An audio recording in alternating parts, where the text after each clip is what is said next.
pada pagi kali ini. Sebentar.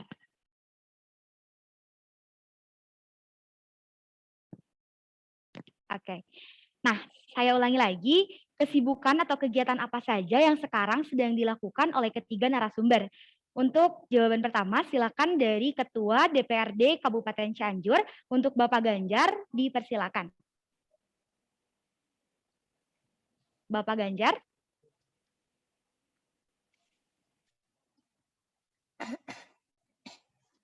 Halo Bapak. Ya, halo. Nah, Bapak dalam pandemi COVID-19 ini nih gitu ya, kesibukan apa aja sih atau kegiatan apa aja yang sekarang sedang dilakukan oleh Bapak selama pandemi COVID-19 ini gitu? Iya. Ya, terima kasih moderator. Sebelumnya tadi saya mohon maaf tidak mau menyebutkan satu persatu. Yang terhormat dari Dr. Haji Asep Khairul Mukmin, Subag PU Kemenag Kabupaten Cianjur yang ada dan hadir mungkin di acara webinar ini.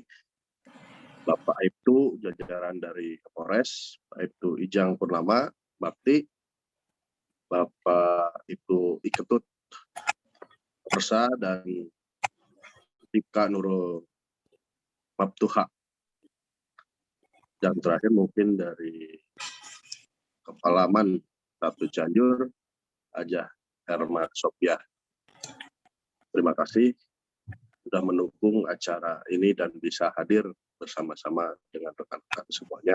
Mungkin Kabupaten Cianjur memang sedang menggalakkan sekarang kemarin sudah hampir kita 2,5 tahun ini musibah COVID-19 ini terus bergulir dan kita pemerintahan Kabupaten Cianjur saat ini bersama-sama unsur instansi termasuk Polres, Kapolres, TNI, Polri, dan Kejaksaan semuanya sedang menggalakkan vaksinasi karena kita mungkin banyak yang belum atau apakah divaksinasi karena bukan hanya tingkat dewasa, sekarang kita merapat ke anak-anak sekolah atau SD juga yang mungkin target paling utama sekarang anak-anak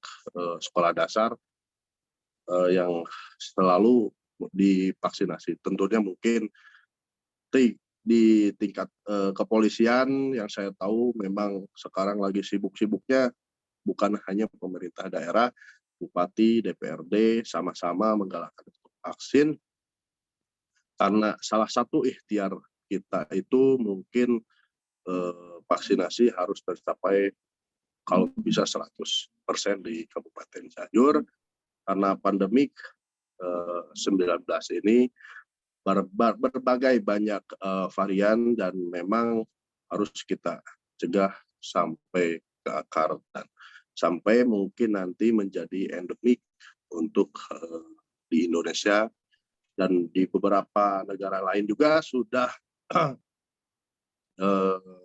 diumumkan oleh presidennya, ada yang sudah menjadi endemik dan ada juga yang masih berjalan dan mungkin di Indonesia mudah-mudahan saya berdoa juga untuk semuanya cepat-cepat vaksinasi diselesaikan.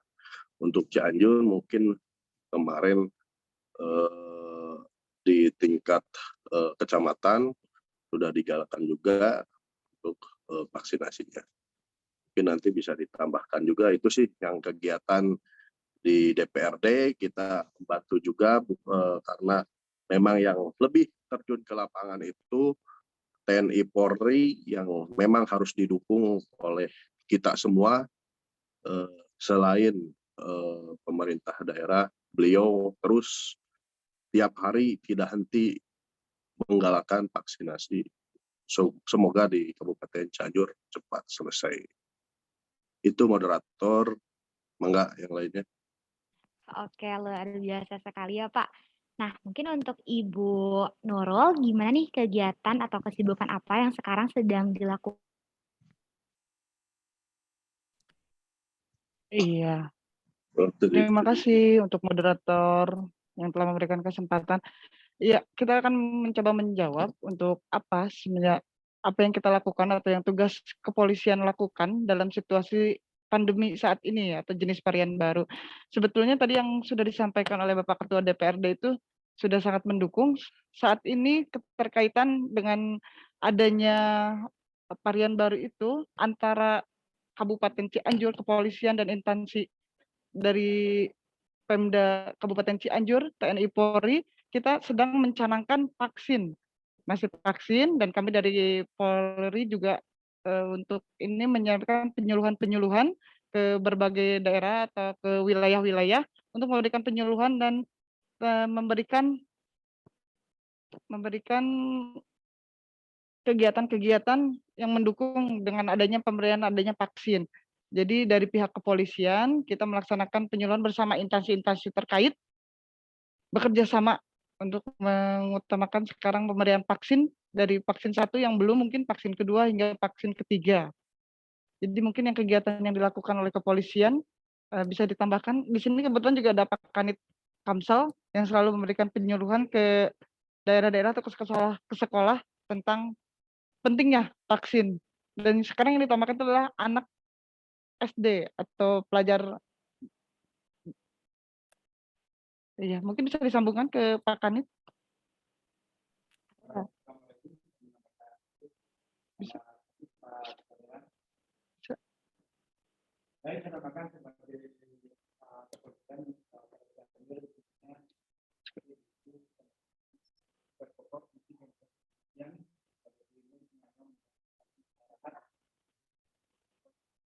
Di mana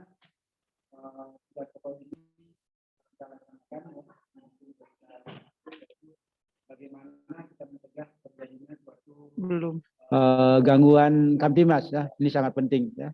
Karena gangguan Kamtimas ini di mana selama pandemik COVID-19 ini kita rasakan mungkin 2 tahun lebih ya, di mana situasi kriminalitas ini cukup meningkat ya, karena keadaan ekonomi terpuruk sehingga memotivasi masyarakat untuk melakukan perbuatan-perbuatan yang melanggar. Dengan demikian kepolisian melaksanakan berbagai upaya. Yang pertama tadi disampaikan secara preemptif ya, kita melakukan pembinaan, penyuluhan baik langsung maupun tidak langsung. Begitu kita melaksanakan edukasi, begitu juga melalui banner ya, melalui spanduk, brosur, pamflet dan yang lainnya dan mencegah terjadinya suatu tindak kejahatan. Yang kedua secara preventif.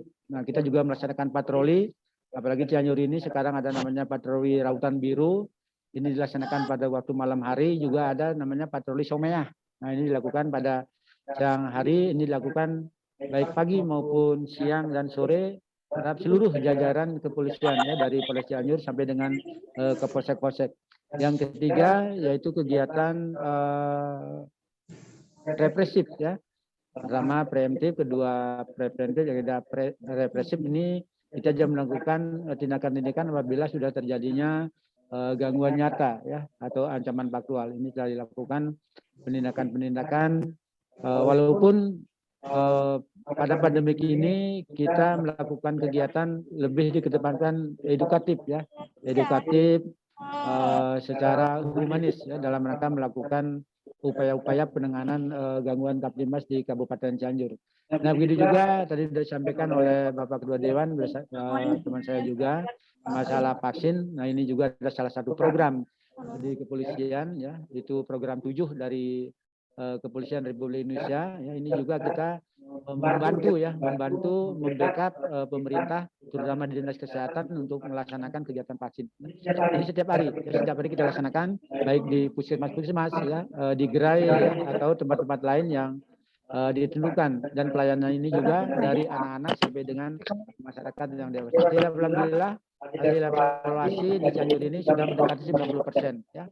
Karena apa vaksin ini dilaksanakan dalam rangka meningkatkan imunitas ya, dalam rangka ini salah satu wujud ikhtiar kita ya, ikhtiar kita bagi warga masyarakat yang belum ya, jangan kita berpikir Karena apa?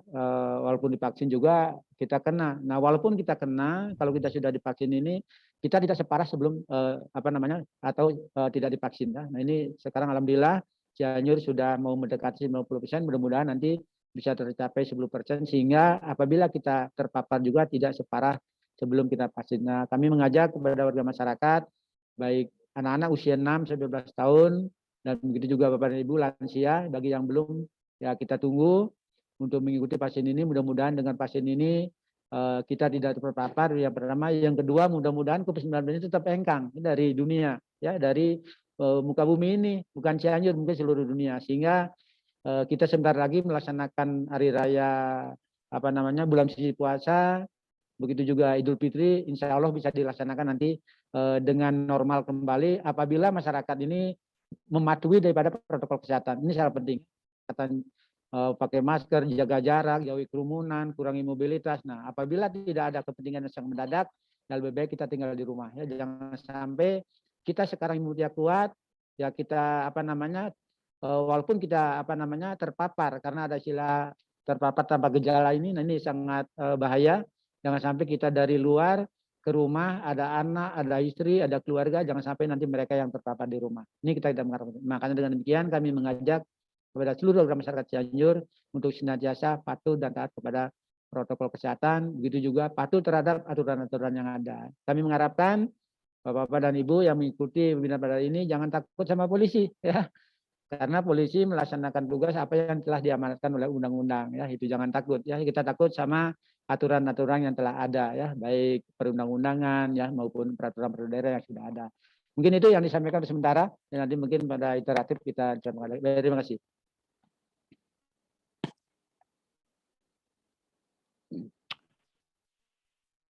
Oke, baik. Nah, itu dia ya kesibukan dari seorang polisi gitu ya. Katanya barusan jangan takut sama polisi, tapi takut sama aturan-aturan polisi gitu.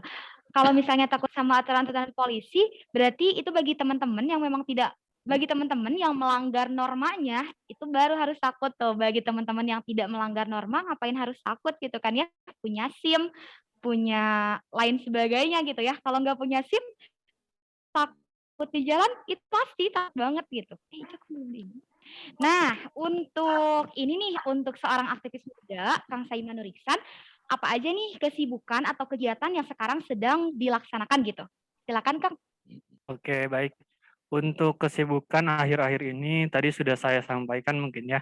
Saya tidak fokus terhadap organisasi terlebih dahulu karena mengingat saya adalah seorang pelajar akhir yang nantinya bakal menghadapi ujian. Kebetulan nanti hari itu saya ada ujian madrasah. Mohon doanya dari teman-teman semua. Nah, jadi untuk kegiatan-kegiatan organisasi saya keep terlebih dahulu. Tetapi sebelum dari itu kebetulan kemarin di bulan Desember ya, saya mengikuti kegiatan Indonesia Youth Action, itu pengabdian anak muda di Papua Barat, tepatnya di Desa Batanta, Kampungnya Nanas, Raja Ampat. Nah, di sana saya banyak sekali mendapatkan sesuatu yang luar biasa sekali. Nanti saya akan sedikit menceritakan di sesi selanjutnya, mungkin ya di pertanyaan selanjutnya. Nah, intinya saya sekarang sedang mempersiapkan diri untuk ujian madrasah gitu.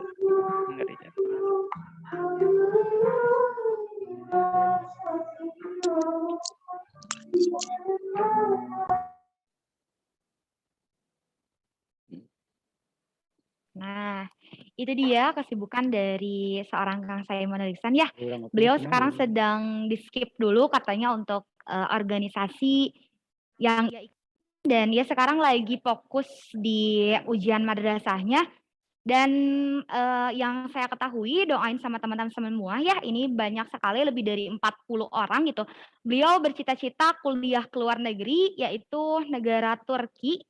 Insya Allah beliau tahun ini ke Turki gitu ya. Nah, teman-teman doain beliau supaya beliau dapat ke Turki gitu dengan prestasi yang beliau miliki gitu ya. Itu juga ada ketua DPRD, ada dari anggota Satlantas Polres yang mudah-mudahan itu semua gitu, bisa bangga bahwa anak muda di Cianjur tuh keren-keren gitu, dan salah satunya ya Diman 1 Cianjur gitu, Diman 1 Cianjur dulu sekarang sedang, sedang bercita-cita gitu, tahun ini bisa ke Turki. Nah teman-teman doain ya semoga bisa gitu beliau mencapai itu semua. Nah lanjut nih ke pertanyaan yang selanjutnya. Pasti sekarang menjadi seorang ketua DPRD, menjadi seorang polisi, dan menjadi seorang aktivis, pasti itu memiliki sebuah motivasi gitu. Nah, apa motivasi dalam kegiatan yang sekarang ditekuni? Misalnya menjadi seorang ketua DPRD, terus menjadi seorang polisi, dan menjadi seorang aktivis muda. Nah, apa sih motivasi dari kegiatan Bapak, Ibu, dan Kang Saiman tersebut? Silakan untuk Pak Ganjar selaku Ketua DPRD boleh menjawab terlebih dahulu.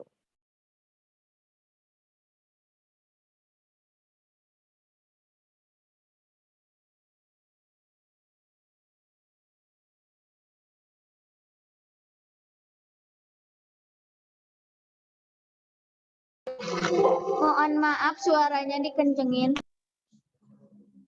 Tadi juga ada mungkin yang dari kepolisian belum tentu dia dengan posisinya dia nggak suka dengan kepolisian waktu itu, tapi sudah nasibnya sudah menjadi polisi dan abdi negara itu, dan alhamdulillah beliau sudah menjabat di kepolisian. Begitupun mungkin saya yang waktu dulunya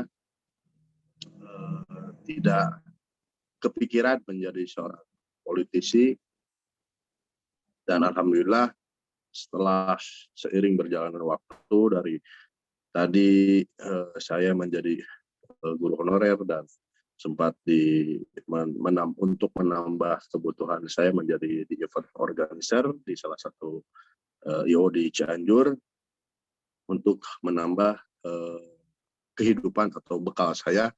Dan mungkin untuk para guru honorer dimanapun berada pasti tahu berapa sih nilainya menjadi seorang guru honorer tiap bulannya, dan digajinya pun tidak setiap hari, setiap bulan bisa keluar gajinya. Itu ada proses. Kalau dulu itu pakai uang bos untuk menggaji para guru honorer itu.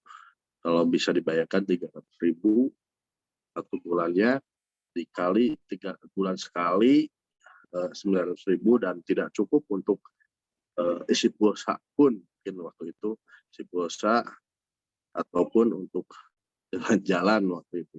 Karena saya waktu itu masih single. Nah, disinilah mungkin saya termotivasi juga ketika 2015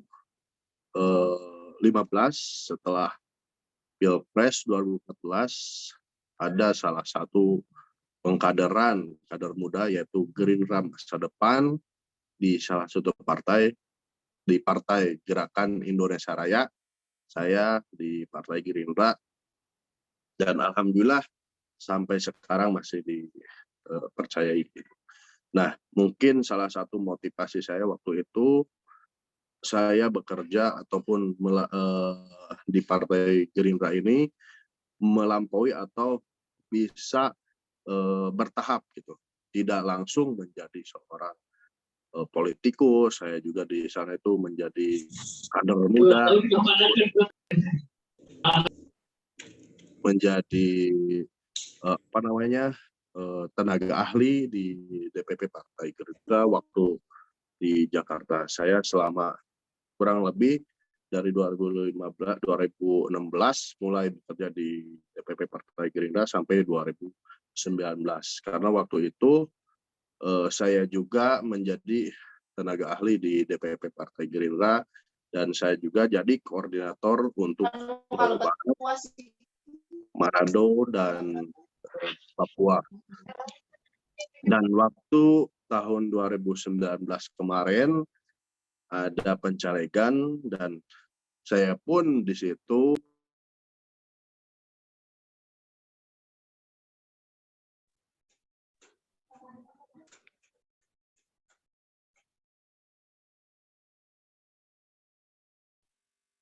dari teman saya, dari rekan saya, dari saudara saya, tentunya mungkin dorongan dari seorang ibu, orang tua kita, karena kita kalau tidak direstui oleh kedua orang tua kita, mungkin tidak akan pernah berhasil, karena doa orang tua pasti sangat mustajab untuk kita semua.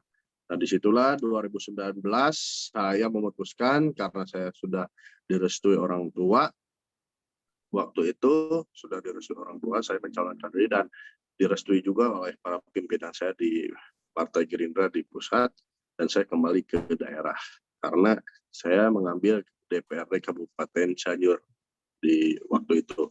2019 saya selagi kampanye waktu itu, saya juga diberikan tanggung jawab waktu itu masih menjadi tim ajunya Capres Pak Haji Prabowo Subianto. Ketika Pak Prabowo datang ke Jawa Barat, Pak Prabowo datang ke Manado atau ke Papua, saya menyiapkan terlebih dahulu persiapan untuk kedatangan beliau dan disambut dengan ajudan beliau, dan sampai sudah beres baru saya pulang ke daerah lagi. Itu mungkin salah satunya, dan alhamdulillah waktu itu saya kepilih juga menjadi salah satu anggota dewan di Kabupaten Cianjur, dan motivasi saya mungkin sekarang dari rakyat kembali untuk rakyat, dan memang kita tunjukkan dulu kepada masyarakat ketika kita mencalonkan itu mau jadi apa, dan maukah, mungkin tidak menutup kemungkinan kita ada untuk diri kita atau kita sendiri, tetapi kita harus berdedikasi atau selebihnya bisa bertanggung jawab, karena suara politisi atau suara anggota dewan itu berasal dari pemilih kita masing-masing, termasuk saya di daerah pemilihan Dapil 1 Cianjur, Cilaku, Warung Penang, dan Gebrong. Dan saya mungkin aspirasi saya, apapun yang sudah saya lakukan waktu saya berkunjung atau bersilaturahmi ketika saya belum menjadi seorang anggota dewan, dan saya sudah menjadi anggota dewan pun saya kembali lagi mengajukan aspirasi yang dulu saya pernah inginkan dan dulu masyarakat mau impi-impikan. Misalnya salah satunya TPT atau jalan yang rusak ke daerah perkampungan masing-masing daerah pemilihan saya. Mungkin salah satunya ya kayak pengaspalan ataupun MCK, dan bisa juga Brutilahu, itu sebagian aspirasi dari masyarakat, tetapi tidak bisa untuk untuk dirinya sendiri. Kalau menurut saya untuk kepentingan masyarakat itu yang sangat harus diperjuangkan gitu. Itu yang memotivasi saya, karena saya bukan orang yang berada awalnya cukup ada, cuman tidak wah gitu, tetapi kita harus kembali lagi ketika sudah menduduki jabatan sementara, karena selagi ada kesempatan, selagi bisa menjabat, kita turun ke lapangan dan bisa membantu masyarakat Kabupaten Cianjur. Terlebih dari itu mungkin saya juga bukan hanya sekarang dikasih amanah bukan hanya menjadi anggota DPR. Saya diberi amanah lagi ketika menjabat sebagai seorang ketua DPRD, dan tidaklah mudah menjaga amanah ini, dan tahunya masyarakat pun pasti bukan hanya misalnya Pak ini di Bapak jangan di Cianjur aja katanya, bisa ada di selatan, ya saya selatan. Mungkin Pak dari unsur tadi unsur Forkopimda, dari kepolisian, TNI juga mungkin kita turun ke lapangan. Bukan hanya tadi vaksin saja, menurut saya kegiatan sosial juga menurut saya selalu dilaksanakan, bukan dari pemerintah daerah saja.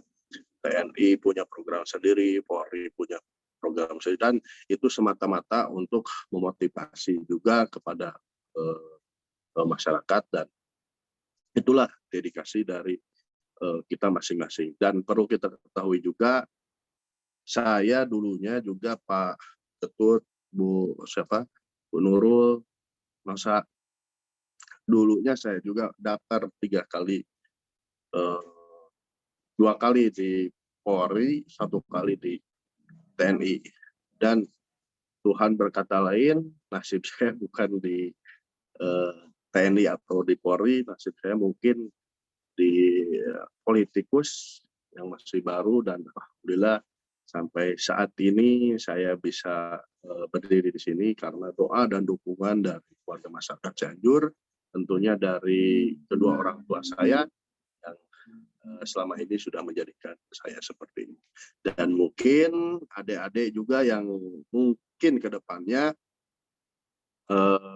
untuk menjadi seorang TNI, untuk menjadi seorang Polri, atau menjadi politikus, itu pasti ada niat dan tujuan, dan mudah-mudahan ada dari semua yang ada di sini, pasti ada yang mau mendaftar dari polisi, mendaftar dari TNI, dan begitupun di dunia politik.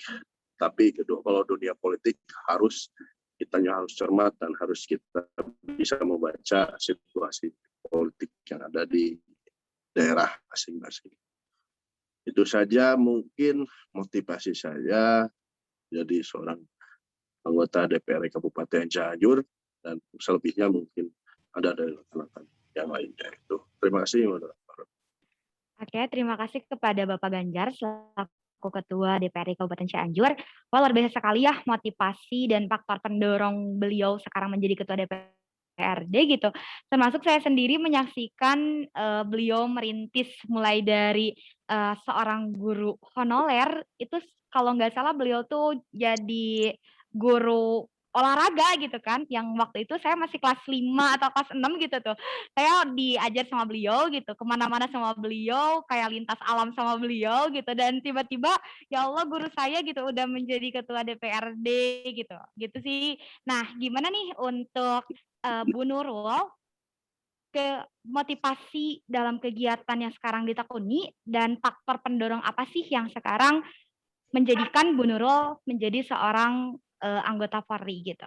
Silakan Bu Nurul. Iya, terima kasih moderator. Ya, di sini sekarang ingin menyampaikan tentang motivasi, khususnya bagi peserta webinar pada saat ini atau Galaksi 14 Gelora Anak Muda Berbangsa.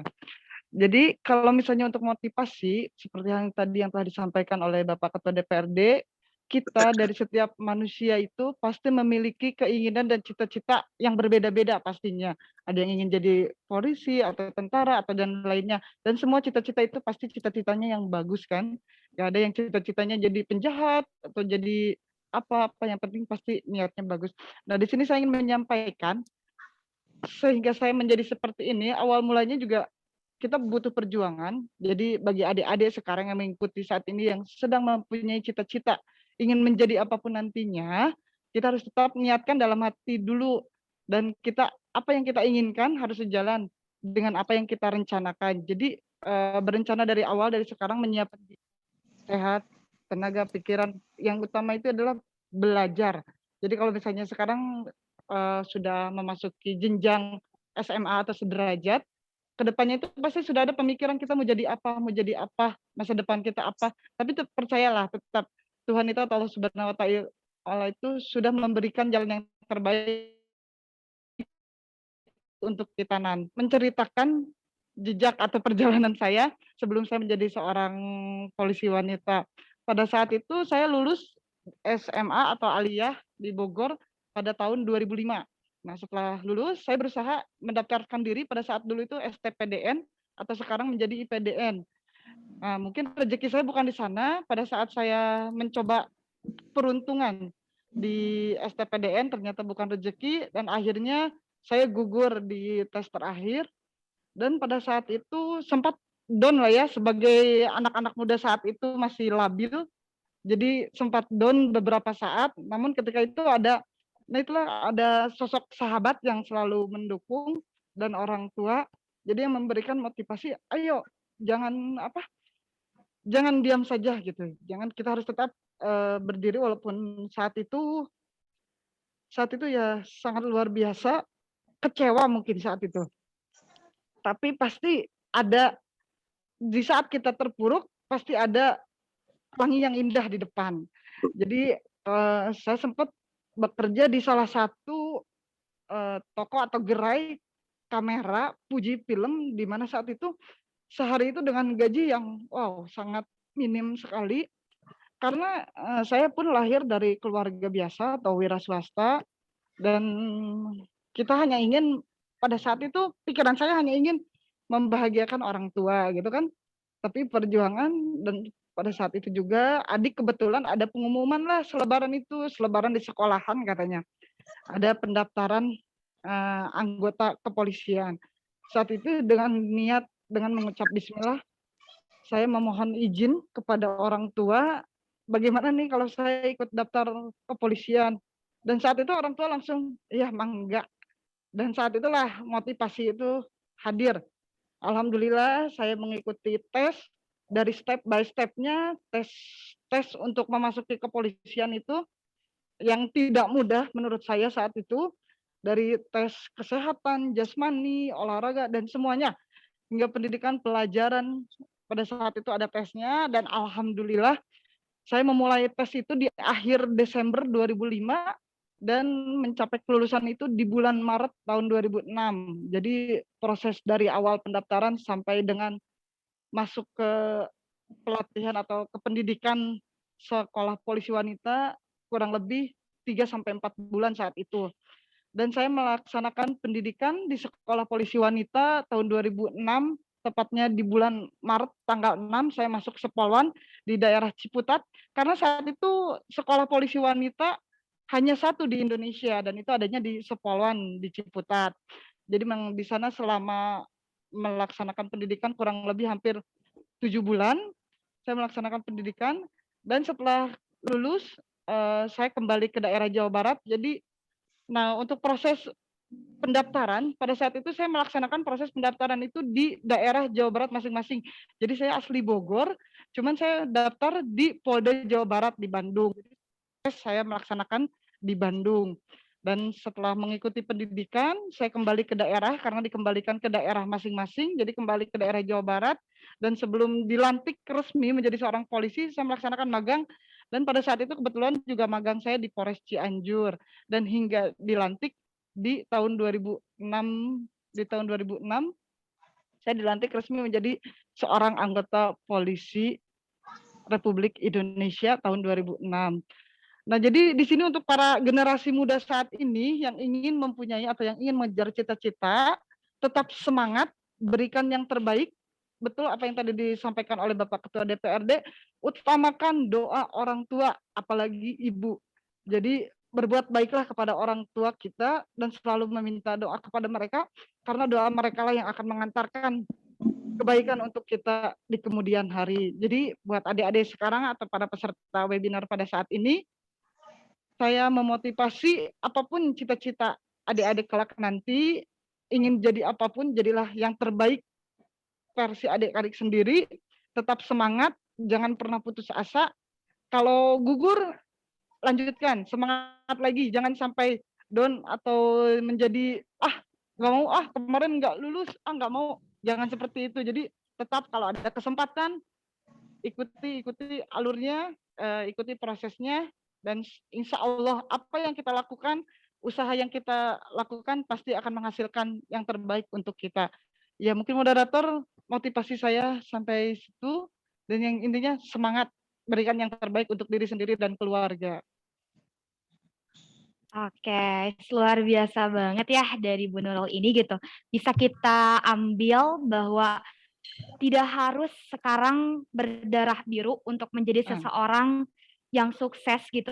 Orang yang memang sekarang orang yang sekarang tidak memiliki ekonomi pun, ketika kita punya doa orang tua, ketika tekad kita bagus, dan ketika kita berani melangkah, dan ketika kita gagal dalam langkah pertama dan kedua, dan kita berpikir bahwa dan kedua ini gagal, tapi di depan nanti masih ada 1000 langkah yang bisa kita lewati gitu.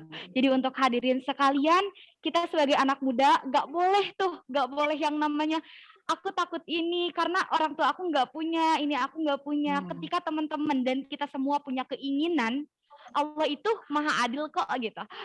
Usaha kita keras, ya Allah akan ngasih hasil yang terbaik kita. Untuk Kang Saiman Nuriksa nih, apa motivasi dan faktor pendorong Akang bisa menjadi seorang aktivis muda nih dan benotaben masih menjadi seorang pelajar gitu di masa Cianjur. Silakan Kang.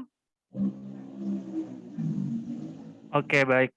Mungkin kalau berbicara kita masalah motivasi ya, sebenarnya saya ikut kegiatan aktivis ataupun kegiatan organisasi itu awalnya hanya coba-coba terlebih dahulu gitu.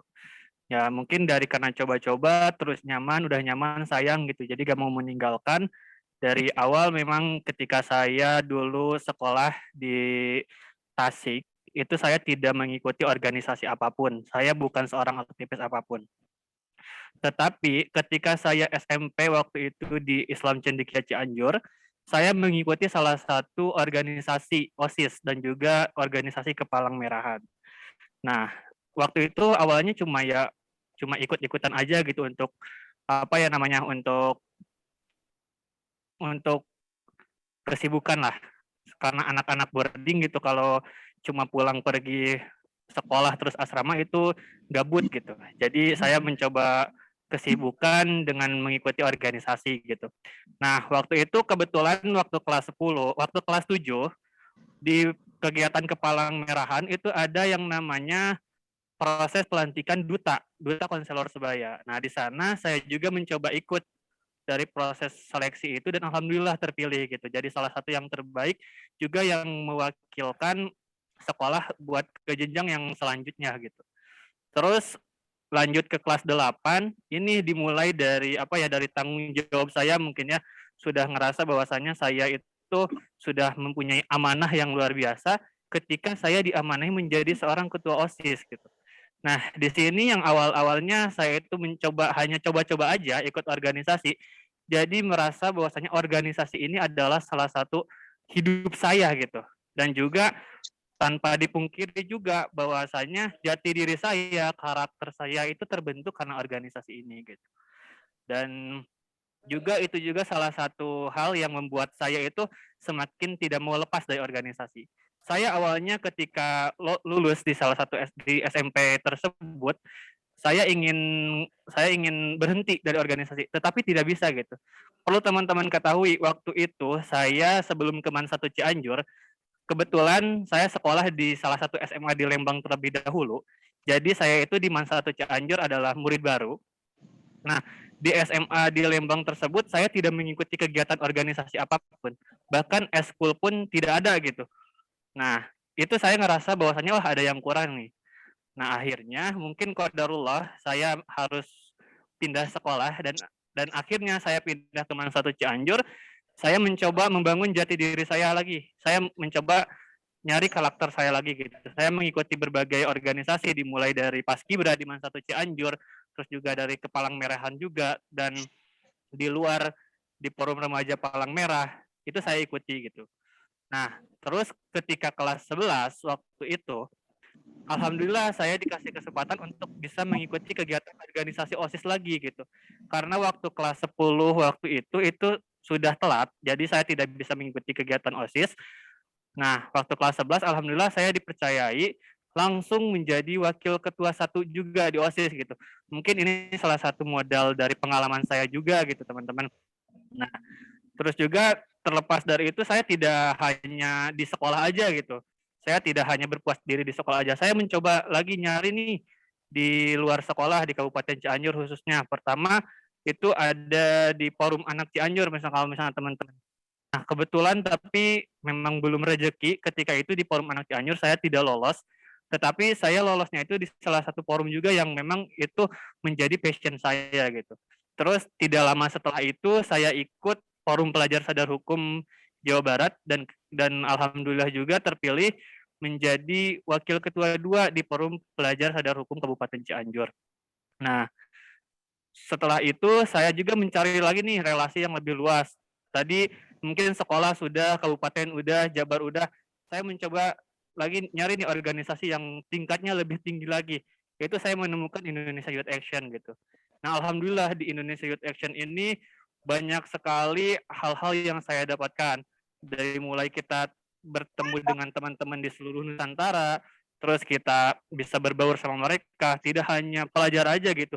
Bahkan kalau misalnya dikatakan dari kegiatan Indonesia Youth Action kemarin, itu saya hanya orang pertama, orang ketiga yang menjadi pelajar. Jadi ada 3 orang pelajar. Yang pertama itu dari Jawa Barat, dari Cianjur satu-satunya. Terus juga ada yang dari Makassar dan ada yang dari Pontianak. Yang lainnya itu teman-teman adalah mahasiswa semua gitu. Nah, alhamdulillah, tetapi karena memang kita jadi siswa bukan berarti kita jadi apa ya, jadi minoritas, tidak gitu. Mereka yang menjadi mahasiswa itu luar biasa sekali, sangat-sangat welcome terhadap kita gitu. Nah, terus juga teman-teman sebenarnya tidak sampai di sini juga keinginan saya untuk melanjutkan tahap organisasi, karena mungkin nanti ketika saya sudah menjadi mahasiswa, saya pun ingin terus berkecimpung di dunia organisasi. Karena memang sekarang saya lagi fokus ujian terlebih dahulu, jadi saya agak mengkip. Dan mohon doanya juga teman-teman, saya sedang merintis suatu proyek yang memang nanti mudah-mudahan setelah saya lulus dari MAN 1 Cianjur, proyek ini bisa segera rampung dan juga bisa segera kita launching. Barangkali itu motivasi dari saya. Juga ada faktor pendorong juga nih teman-teman. Nah, faktor pendorong ini saya masih ingat ketika SMP waktu itu guru saya mengatakan bahwasanya pemuda yang hebat itu bukan dia yang keras akan hentak teriakannya, tetapi dia yang dapat memberikan kebermanfaatan, juga dapat turun tangan, tidak hanya tunjuk tangan, apalagi tidak hanya melipat tangan, apalagi hanya tunjuk tangan. Gitu. Nah, faktor pendorong saya adalah itu ada 3 poin. Yang pertama, itu saya ingin memberikan kebermanfaatan bagi orang-orang di sekitar saya. Karena itu selalu menjadi prinsip utama saya. Mengikuti kegiatan apapun, yang penting saya dapat bermanfaat. Gitu. Terus yang kedua, saya pengen menjadi generasi yang dapat memberikan perubahan. Gitu. Nah, seperti yang teman-teman ketahui, bahwasanya anak muda ini sekarang sudah saatnya gitu buat memberikan perubahan. Meskipun kita situasi kondisi seperti apapun, kita jangan menjadikan itu sebagai alasan. Justru itu harus menjadi motivasi terbesar gitu. Situasi seperti apapun kita harus siap. Terus yang selanjutnya yaitu ingin menjadi pemuda yang harus turun tangan gitu. Kan kadang ada ya pemimpin-pemimpin yang cuma bisanya tunjuk tangan aja. Kamu gini. Itu sebenarnya pemimpin yang salah gitu. Seharusnya pemimpin yang baik, pemimpin yang luar biasa, yang kuat itu, mereka yang bisa turun tangan langsung gitu. Kita memang jarang sekali melihat anak muda yang seperti itu. Cuman saya harapkan di sini teman-teman yang menjadi peserta bisa menjadi generasi yang dapat turun tangan. Juga teman-teman saya selalu sampaikan kepada siapapun bahwasanya teman-teman harus menjadi pemuda yang selalu memberikan solusi gitu. Jangan cuma menjadi pemuda yang hanya bisa memaki-maki aja gitu. Ya anak muda itu salah satu kendalanya itu mereka cuma bisa memaki-maki, tapi mereka nggak tahu nih solusinya seperti apa gitu. Nah, mudah-mudahan teman-teman yang ada di sini itu tidak tergolong orang-orang seperti itu. Barangkali demikian motivasi dan juga faktor pendorong saya. Terima kasih. Oke, luar biasa sekali dan perlu teman-teman ketahui juga, saya pun termotivasi sekali dengan sosok beliau gitu, karena saya bisa seperti ini, saya bisa public speaking kayak gini, bisa ngobrol dengan teman-teman, bahkan langsung dengan ketua DPRD, terus ngobrol dengan Ibu Nurul gitu dan rekan-rekannya. Itu pun adalah jasa beliau ketika saya ada di kelas 10, ada di bawah didikan beliau gitu. Dan inilah saya gitu, hasil dari didikan beliau gitu. Makanya saya sangat salut banget kepada beliau, masih anak udah bertalenta banget. Nih, Bapak seorang aktivis muda Cianjur dan bagian dari siswa MAN 1 Cianjur juga yang pernah menjadi delegasi aksi pemuda Indonesia, tepatnya di Papua. Oke, kita masih ke Kang Saiman ya. Bagaimana nih Kang, perasaan Akang bisa mencapai itu semua gitu? Iya baik. Untuk perasaannya luar biasa sekali, senang ya. Kenapa? Karena tidak semua orang itu bisa mengikuti kegiatan tersebut. Perlu diketahui teman-teman bahwasanya menjadi seorang volunteer itu tidak semua orang mau. Kenapa? Karena yang saya rasakan ketika saya menjadi seorang volunteer itu luar biasa. Dari mulai kita adaptasi terhadap lingkungan, adaptasi terhadap orang-orang baru di sekitar, itu sangat-sangat luar biasa sekali. Mungkin ketika teman-teman berada di posisi saya waktu itu dan posisi teman-teman itu tidak biasa ataupun tidak bisa beradaptasi, itu akan sangat-sangat sulit sekali gitu. Terus juga kenapa saya ingin mengikuti kegiatan kemarin, karena kebetulan kegiatan volunteer itu di Papua Barat, karena salah satu city dream saya adalah ke Papua. Mungkin teman-teman yang di sini city dream-nya ke Kapadokia ataupun apa, kalau saya ke Papua gitu. Dan alhamdulillah itu salah satu impian saya yang sudah terlaksana gitu. Dream come true lah istilahnya gitu. Nah, terus juga saya sangat senang sekali karena saya bisa berbaur dengan masyarakat di Papua di sana. Mungkin kalau mendengar kata Papua itu kalau melihat dari internet ataupun melihat dari sosial media itu terjadi dengan konfliknya gitu. Tetapi perlu teman-teman ketahui, ketika kemarin saya di Papua Barat, khususnya di Raja Ampat Kampung Yananas, itu tidak ada konflik sama sekali. Bahkan mayoritas masyarakatnya itu adem ayem sekali. Perlu diketahui teman-teman, waktu itu ketika saya awal mula menginjakan kaki di tanah Papua, khususnya di Sorong, dari Sorong itu saya menempuh perjalanan ke Raja Ampat Yananas itu kurang lebih 5 jam. Memakai perahu gitu. Nah dari sana itu alhamdulillah kita disambut dengan meriah sama warga-warga Papua di sana. Kalau misalnya teman-teman, apa sih ciri khas dari orang-orang Papua? Orang-orang Papua itu terkenal dengan ramahnya. Terkenal dengan sangat-sangat ramah sekali. Pertama kali kami menginjakan di Yananas, itu mereka sangat-sangat welcome, mereka menyambut kita, terus juga kita dipersilahkan untuk tinggal di rumah mereka, dan ketika ada hal-hal apapun mengenai kegiatan kita, mereka selalu welcome. Kalian butuh apa? Kalian pengen apa? Kita akan fasilitasi gitu. Ada salah satu hal yang saya ingat ketika saya di Papua kemarin adalah ketika saya sakit. Waktu itu kebetulan karena memang kita makan itu diatur dan saya karena posisi sedang sakit juga telat untuk makan dan waktu itu saya tidak kebagian makan gitu. Nah akhirnya saya memutuskan buat ya udahlah gak makan gitu.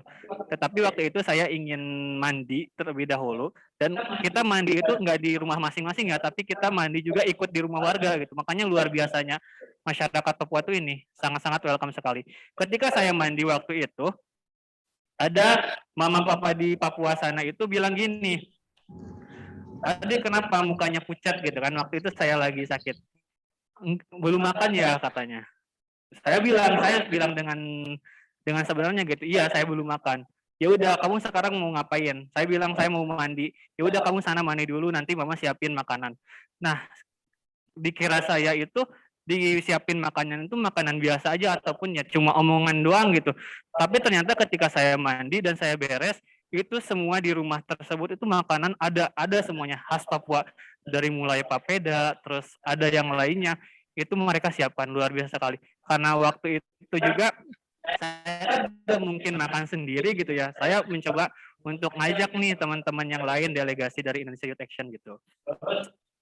Dari masyarakat Papua itu ketika kita para delegasi ingin pulang itu ada yang dikasih sesuatu oleh-oleh dan juga ada yang dikasih piring besar khas Papua, terus juga ada yang dikasih gelang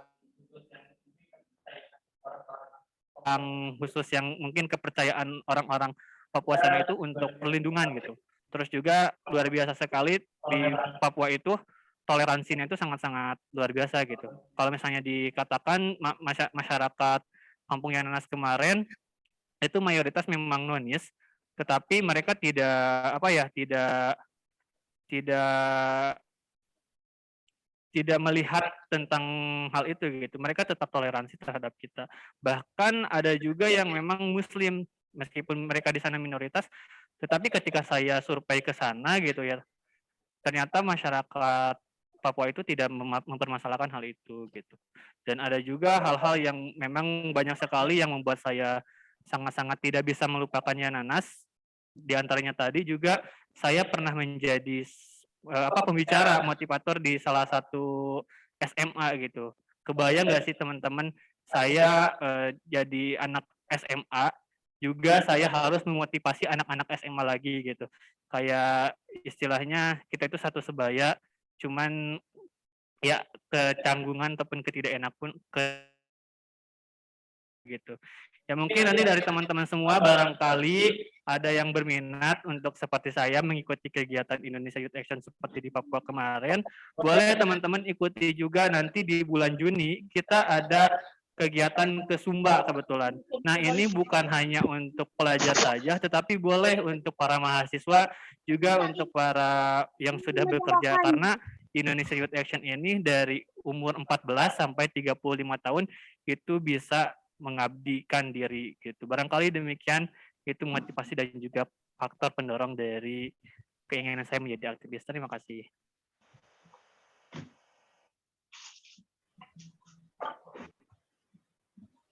Oke, luar biasa sekali ya hadirin sekalian gitu. Bisa ada di titik itu, insya Allah lah Ica nyusul tahun depan gitu ya. Bismillah. Nah, gini nih. Nah, untuk Ibu Nurul dan Bapak Ijang serta Bapak Ibtu Ketut gitu, bagaimana pandangan Ibu dan Bapak selaku anggota Satlantas Polres menanggapi anak muda, khususnya anak SMA yang sudah aktif membangun negeri seperti ini gitu? Silakan bisa dijawab Bapak dan Ibu.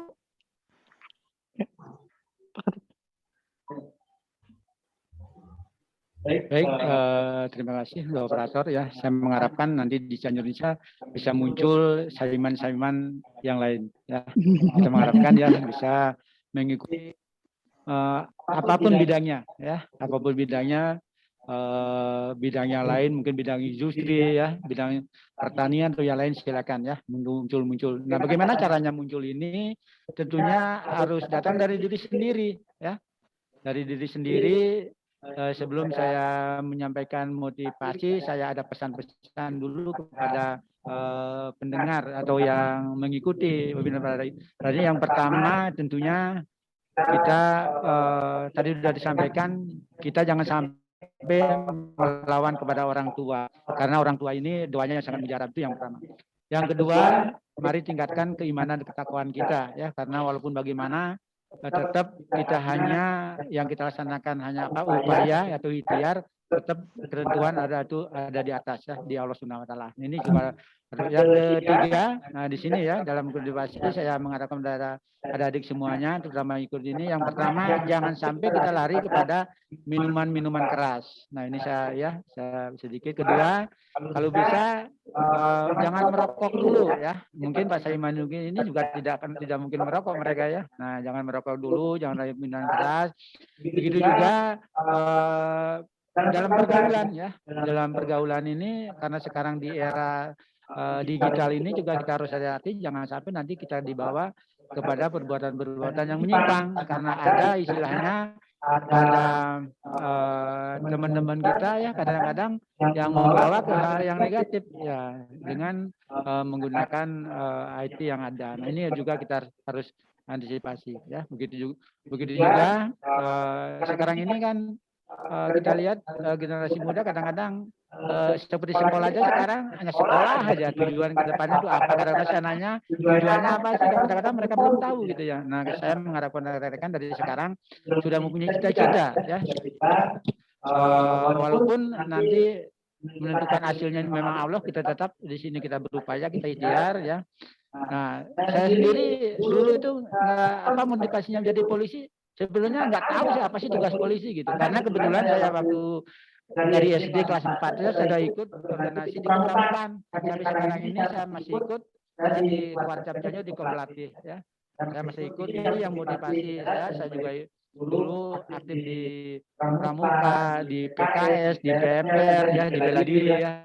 Itu memotivasi saya dulu karena saya kalau nyari kerjaan yang lain, ya saya harus kursus lagi gitu ya, harus kursus lagi. Makanya sesuai dengan apa namanya sekolah yang saya ikuti, saya dulu ke polisi motivasinya ngelihat, aduh polisi gagah-gagah ya dulu gitu ya. Nggak tahu tugasnya seperti apa, tapi alhamdulillah setelah saya jadi polisi ya begitu tugas-tugas yang saya laksanakan secara mulia. Karena apa? Apabila kita laksanakan secara lurus dan alhamdulillah ya mulia sekali tugas polisi itu ya. Kenapa kita tugas di lapangan kadang-kadang ada orang mulia yang lewat ya kita tuntun ya kita pegang mereka untuk menyeberang gitu. Secara langsung kita sudah ibadah ya. Nah itu kalau kita laksanakan dari rumah sudah berangkat didasari dengan keikhlasan gitu ya. Dengan keikhlasan. Tapi alhamdulillah saya mengajak kepada generasi muda ini ya nanti apapun pekerjaan yang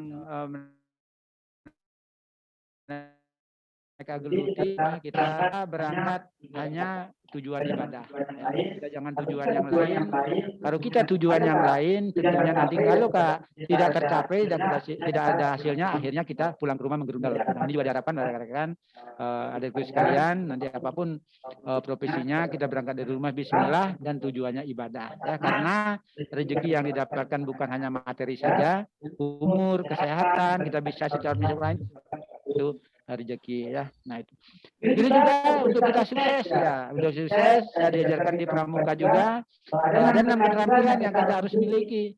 Yang pertama keterampilan intelektual. Alhamdulillah Pak Saiman ini selain intelektual mungkin sudah dia apa namanya sudah mampu gitu ya. Yang kedua kemampuan sosial. Tapi alhamdulillah saya lain dia bisa menyampaikan sesuatu ya apa ilmu yang dia miliki disampaikan itu merupakan salah satu kegiatan curhat. Yang ketiga yaitu apa namanya keterampilan emosional. Nah ini juga harus kita pahami jangan sampai nanti seperti tadi dikatakan ya, antara kerukunan agama beragama di daerah lain juga sudah bagus, jangan sampai nanti sedikit kita tersinggung ya. Nah ini jangan sampai seperti itu ya. Nah yang keempat keterampilan spiritual. Nah antara intelektual dan spiritualnya harus imbang ya, harus imbang. Kenapa? Jangan sampai nanti kita berpikir masa bodoh ya, di mana sekarang ini kita mungkin lihat bersama banyak permasalahan terjadi di atas ya, seperti masalah korupsi gitu ya. Nah ini kan kadang-kadang mereka tidak berpikir kepada masyarakat yang di bawah, biarin masyarakat yang penting urang. Nah ini jangan sampai terjadi seperti itu karena intelektual dengan spiritualnya tidak imbang. Nah kita mengharapkan antara kemampuan intelektual dengan spiritualnya harus imbang ya, sehingga kita mempunyai perasaan kanyah ke orang lain. Nah seperti itu. Yang selanjutnya keterampilan fisik. Nah fisik juga perlu ya, makanya saya dikatakan jangan sampai minuman keras ya, merokok atau yang lain. Kenapa? Jeleknya orang pinternya, kalau fisiknya tidak bagus, nanti tidak akan bisa menjadi seorang pemimpin yang sukses ya. Makanya di situ juga fisik juga memerlukan apa namanya suatu persyaratan ya supaya kita sukses. Yang terakhir adalah manajemen ya. Nah manajemen bagaimana kita bisa memanage diri kita mulai dari kita sekarang ini sampai nanti kita ke depan. Kalau sudah kita mungkin alhamdulillah seperti Pak Ganjar ini ya, mereka dari awal sudah memimpin bagaimana saya ke depan ini menjadi orang yang sukses, bagaimana kita membawa negara Indonesia ini khususnya Cianjur ini menjadi ke depan yang lebih baik. Itu anak muda harus berpikir itu. Tadi sudah disampaikan juga jangan kita hanya bisa memprotes tapi tidak ada upaya apa yang sudah dilakukan. Jangan seperti itu. Boleh memprotes itu dalam era keterbukaan sangat boleh, tapi kita ada upayanya apa gitu ya. Jangan bisa memprotes tapi setelah ditanya. Ini motivasi yang perlu saya sampaikan. Yang pertama tadi jelas doa dari orang tua ya kita mau sukses. Yang ketiga kita ketakwaan kita, begitu juga kemampuan kita harus lebih ditingkatkan. Tadi saya katakan 6 keterampilan itu harus kita memiliki kalau menjadi orang yang sukses. Nah saya kasih tipnya lagi rekan-rekan ini sebenarnya. Yang pertama rajin membaca ya. Apapun silakan tuh rajin membaca kalau mau sukses ya. Rajin membaca. Kenapa? Saya sering nanya ke anak-anak sekolah, Neng, Jang di sekolah sehari membaca berapa kali? Itu apa? Ya dia bisa ngejawab karena apa? Dia memberi program. Nah, makanya hidup kita ini kita harus program ya dari sekarang. Umpamanya kita sekolah dari bangun pagi sampai nanti tidur lagi apa yang kita lakukan? Itu hidup kita harus diprogram. Nah, seperti itu Pak. Yang ketiga yaitu rajin menulis. Nah, karena makin sering kita menulis, itu makin sering kita ingat ya. Karena apa? Kita dia mungkin membaca buku segede apa sebesar itu, kalau enggak kita tulis poin-poinnya aja. Pinternya saja kita ambil ya. Yang penting-pentingnya kita ambil, kita tulis. Kenapa buku dan menulis? Karena otak kita terbatas untuk menampung berbagai pelajaran. Akhirnya kita menulis. Ya, kenapa? Kita punya penyakit yang tidak bisa disembuhkan, namanya penyakit lupa, ya, penyakit lali. Nah, sehingga kita buka kembali buku, kita menjadi bisa. Yang terakhir adalah rajin bertanya. Nah, ini yang ada orang kadang-kadang sulit. Ya, bagaimana kita bertanya kepada seorang guru, umpamanya kalau kita di rumah cara maca, tidak membaca, mau bagaimana apa yang ditanyain. Nah, tentunya saya mengharapkan orang yang bertanya ini adalah orang yang pintar, ya. Karena apa? Dia ingin tahu, seperti itu ya. Bukan orang yang bertanya dia yang bodoh, bukan, dianya orang adalah orang yang pintar. Nah, itu saya sampaikan pesan-pesan kepada adik-adikku sekalian. Mudah-mudahan nanti kita semua bisa mengikuti jejak Kak Saiman ini, sehingga kita menjadi orang-orang yang yang sukses ke depan dan bisa membawa nama baik khususnya Cianjur dan umumnya di Indonesia ini, karena Indonesia sangat memerlukan ya orang-orang untuk apa ya, mudah-mudahan Indonesia ke depan bisa menjadi negara maju, jangan berkembang terus ya, menjadi negara maju. Inilah generasi muda nanti punya tanggung jawab ya. Kalau kami ini mungkin ada di depan sebentar lagi akan menyelesaikan pensiun, adik-adik inilah mempunyai ke depan bagaimana Cianjur ini bisa lebih maju dan Indonesia juga lebih maju. Mungkin itu hanya pesan yang disampaikan, nanti mungkin ada yang lain lagi. Baik, terima kasih. Assalamualaikum warahmatullahi wabarakatuh. Waalaikumsalam warahmatullahi wabarakatuh. Gimana untuk Bapak dari kepolisian, ada lagi yang mau menambahkan mungkin menanggapi seorang anak muda yang berprestasi gitu seperti Kang Saiman ini gitu? Boleh. Boleh, Pak. Ya. Baik. Sebenarnya saya saya pribadi aja merasa bangga dengan adanya pemuda Saiman Nur Ihsan Aprilian. Masih lahir di bulan Mei ya. Ya, jadi sebelum Mei. Iya benar. Ya, baik. Oke, sebenarnya apa yang dicita-citakan oleh seseorang dari mulai dia menjadi sekolah. Makanya kan tadi apa yang dikatakan Pak Kanit, Pak Iketut, bahwasanya kalau kita tidak mau belajar, kita tidak akan bisa. Betul ya? Kalau kita tidak belajar, kita tidak akan bisa. Di sini, di mana ada kesempatan untuk kamu masih punya harapan, itu luar biasa. Makanya adik-adik yang mengikuti webinar ini, ambil pelajaran di masa lalu, karena untuk masa yang akan datang. Oh, orang itu bisa sukses karena ini, orang itu bisa sukses karena ini kan, gitu kan. Tadi kan it's my dream katanya kan gitu. Kan di film-film ada it's my dream loh katanya gitu kan. Jadi itu impian saya. Makanya kalau tidak punya impian, ya jangan berharap lah. Makanya seseorang bisa sukses berawal dari pikiran, mindsetnya. Mindsetnya apa? Dia punya berpikiran ke masa depan bagaimana dia melakukan hal yang positif. Makanya saya berharap kepada seluruh yang ada di sini, berpikirlah positif, berbuatlah baik, gitu loh. Sejak sekarang. Kenapa? Ya karena kepada diri Anda bahwasanya saya harus yakin bahwasanya saya pasti akan sukses. Kalau kita tidak punya pikiran yang begitu, kita tidak akan sukses. Cinatan, bahasa nama cinatan ngalamun, hungkul, adi dikerjakan kan gitu kan. Misalnya pekerjaan, bukan pekerjaan, jadi usaha untuk mensukseskan itu. Apa nih gregetnya nih? Apa yang harus dilakukannya? Ya berusaha. Kalau memang anak pelajar, ya harus benar-benar sekolah, harus benar-benar belajar. Ilmu apa yang didapatkan sekolah, ya tanamkan gitu loh. Ya kan? Itu suatu hal yang benar-benar positif loh. Sampai kemana? Ke Papua. Dikasih koteka nggak? Dikasih koteka nggak? Oh nggak apa, berarti nggak apa dia. Ya. Terus di sini juga tidak ada gunanya kamu mempunyai mimpi yang tinggi, tetapi jika tidak pernah mencari cara bagaimana untuk mencapainya, ya kan? Saya nanya, Saiman punya mimpi nggak? Punya harapan nggak ke depannya pengen jadi apa? Ya kan? Dilihat dari sini, dilihat dari mungkin bapak-bapak sekalian, dilihat dari webinar ini, mungkin Pak Ketua DPRD lihat Pak, kayak Jokowi apa ya? Benar tuh, ini Jokowi loh, cuma pakai masker. Cuma bukan maksudnya nggak kayak Jokowi. Kayak Jokowi loh gitu. Pak, maaf Pak. Nah, kalau dipakai masker ini kayak Jokowi, itu kan rambutnya Pak, maaf Pak, rambutnya Pak kan gitu kan. Oke. Ya, jadi seperti itu saya salut. Mudah-mudahan ada saiman-saiman atau istilahnya ada anak muda yang bisa membangkitkan bangsa. Bangsa bisa maju karena ya anak muda. Ya kita mah sudah bukan melebihi ya, sudah up ya, sudah after kita.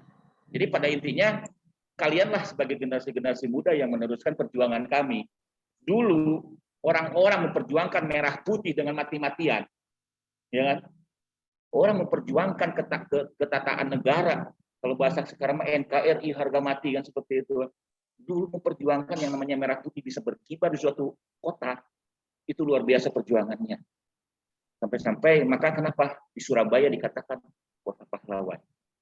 Karena memperjuangkan yang namanya bendera Wong Londo di bahasa Jawa nama. Orang Belanda bisa merah putih biru bisa menjadi merah putih itu perjuangannya luar biasa. Cuman bermodalkan dengan bambu runcing. Sama dengan kita sebagai pelajar.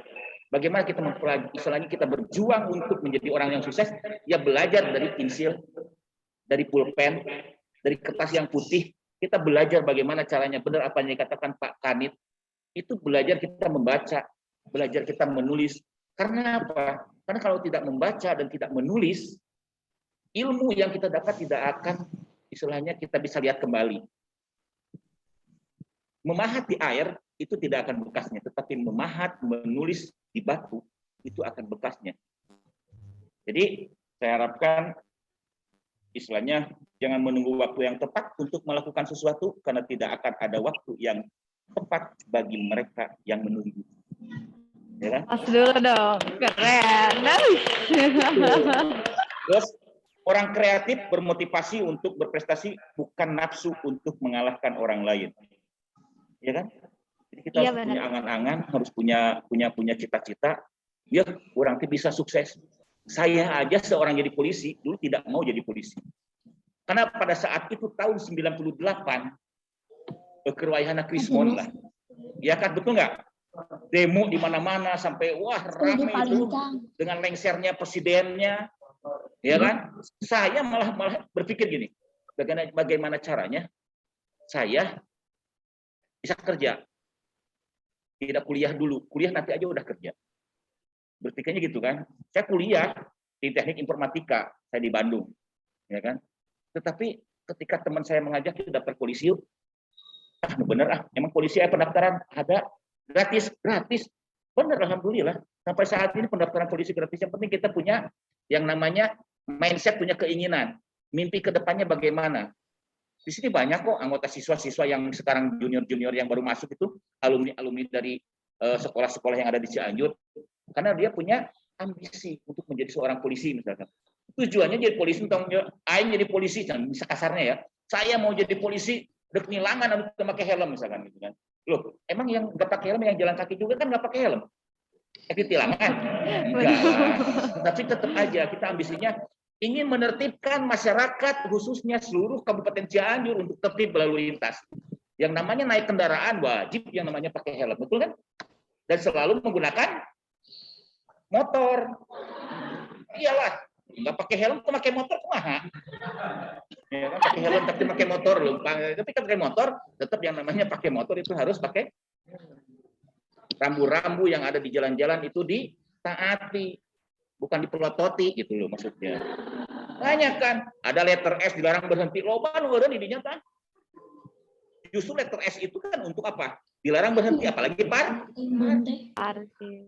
Kalau parkir, P itu khusus untuk parkir, tapi kalau P di stop boleh berhenti tapi jangan parkir. Tapi kalau S dicoret tidak boleh berhenti ya tidak boleh parkir. Ya kan? Makanya ya di sinilah saya kan sering memberikan penyuluhan tentang Tamsil Pintar Lantas kepada siswa-siswa Cianjur. Saya sampai selatan kok. Sampai saya masuk Net Jabar, sampai saya masuk ke istilahnya Indosiar, SCTP. Karena memberikan penyuluhan kepada pelajar-pelajar. Kenapa? Yuk tanamkan sejak dini, yuk tanamkan kedisiplinan sejak dini. Jangankan untuk belajar. Untuk mentaati peraturan aja susah gitu. Yuk taati peraturan, apa peraturannya? Yaitu pemerintah mengeluarkan aturan. Anggota dewan mengeluarkan undang-undang dan segala macamnya. Apa isinya? Ya untuk kesejahteraan ke depannya, untuk keselamatan kita ke depannya. Betul nggak? Kenapa pakai motor harus pakai helm? Ya untuk selamat. Supaya apa? Supaya kepalanya tidak pecah. Jatuh cinta, jatuh di aspal tidak seindah jatuh cinta kan gitu. Betul ya? Kenapa ya seperti itulah. Makanya kalau saya di kepolisian, kalau memang istilahnya mentaati segala peraturan yang ada di pemerintah, insya Allah di sekolah ini misalkan wajib sekolah memakai seragam atau putih abu ya, wajib. Itu ada yang pakai preman, boleh nggak? Itu kan aturan dari sekolah, berarti harus ditaat. Ya, kalau nggak punya baju ya beliin lah gitu ya. Gitu. Oke, selanjutnya mudah-mudahan di kedepannya jangan hanya saiman satu orang, mungkin ada saiman per 1000 ya. Mudah-mudahan lebih ada lagi, jangan laki-laki saja, tetapi saya juga pengennya ada yang wanita atau perempuan yang menjadi sukses. Seperti halnya seorang perempuan yang kebetulan itu juga tetangga saya di Bandung, dia menguasai 18 bahasa. Jadi dia sampai ke luar negeri jalan-jalan gratis tanpa biaya. Observasi tentang pelajar. Dia pelajar kelas 1 SMA tapi menguasai 18 bahasa. Luar biasa nggak? Kalau saya bisa 14, 5, 6, 7, 8, saya bisa bahasa. Termasuk salah satunya adalah bahasa tubuh. Lamun eker tuduh ya, kan gitu. Lamun eker lapar, lapar. Itu bahasa tubuh ya, gitu kan. Ya alhamdulillah seperti itu. Mudah-mudahan ke depannya ada saiman-saiman yang akan datang. Saya memberi apresiasi yang luar biasa. Terima kasih Pak Ketua DPRD yang sudah hadir di sini. Sebenarnya saya sering ketemu sama Pak Ketua. Ketika saya jalan-jalan, cuma saya nggak tanya, takutnya nggak kenal sama saya.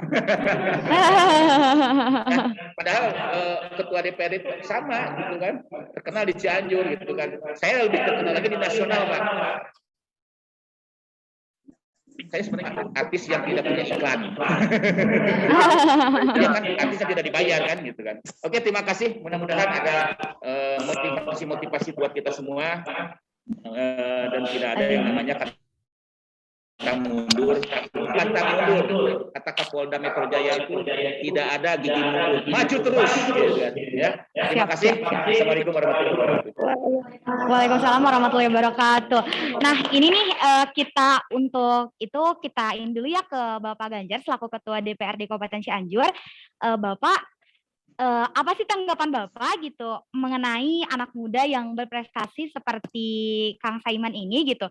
Dan langsung aja nih ya Pak, tips dan triksnya menjadi seorang politikus dan juga setelah itu Bapak langsung pesan kepada kami gitu selaku anak muda untuk bisa lebih berkembang dan bisa menjadi anak muda yang sangat diharapkan oleh bangsa ini gitu. Karena perlu diketahui bahwa Bapak Ganjar ini ada keperluan lain setelah kegiatan ini. Untuk itu Bapak saya persilakan. Ya, terima kasih moderator. Dan memang tadi ini webinar ini kayaknya makin seru ya dengan adanya Pak Ijang, Pak Ketut, sama Bu Nurul. Dan memang tadi sudah dikatakan oleh beliau juga, semoga di Cianjur ada saiman-saiman selanjutnya, tetapi bukan hanya untuk pria saja, wanita pun insya Allah sangat bisa. Mungkin tadi moderator juga bisa meneruskan jejak Kang Saiman ini. Dan memang harus diikuti jejak-jejak yang baiknya gitu kan. Yang pertama tadi tips dan trik untuk menjadi seorang politikus ini memang politikus ini agak sensitif ya. Yang pertama mungkin tadi sebagai saya anak muda, tips yang harus kita lakukan, kita harus pegang teguh memang alasan kita masuk di politik. Itu yang pertama, maju di politik harus jelas tujuannya untuk apa, mau memperjuangkan apa, orang yang kita dukung, orang yang mendukung kita harus kita sendiri mengetahui dan mungkin dari rekan-rekan juga, dan tentunya akan dihakimi mungkin semua juga oleh Allah Subhanahu wa Ta'ala ketika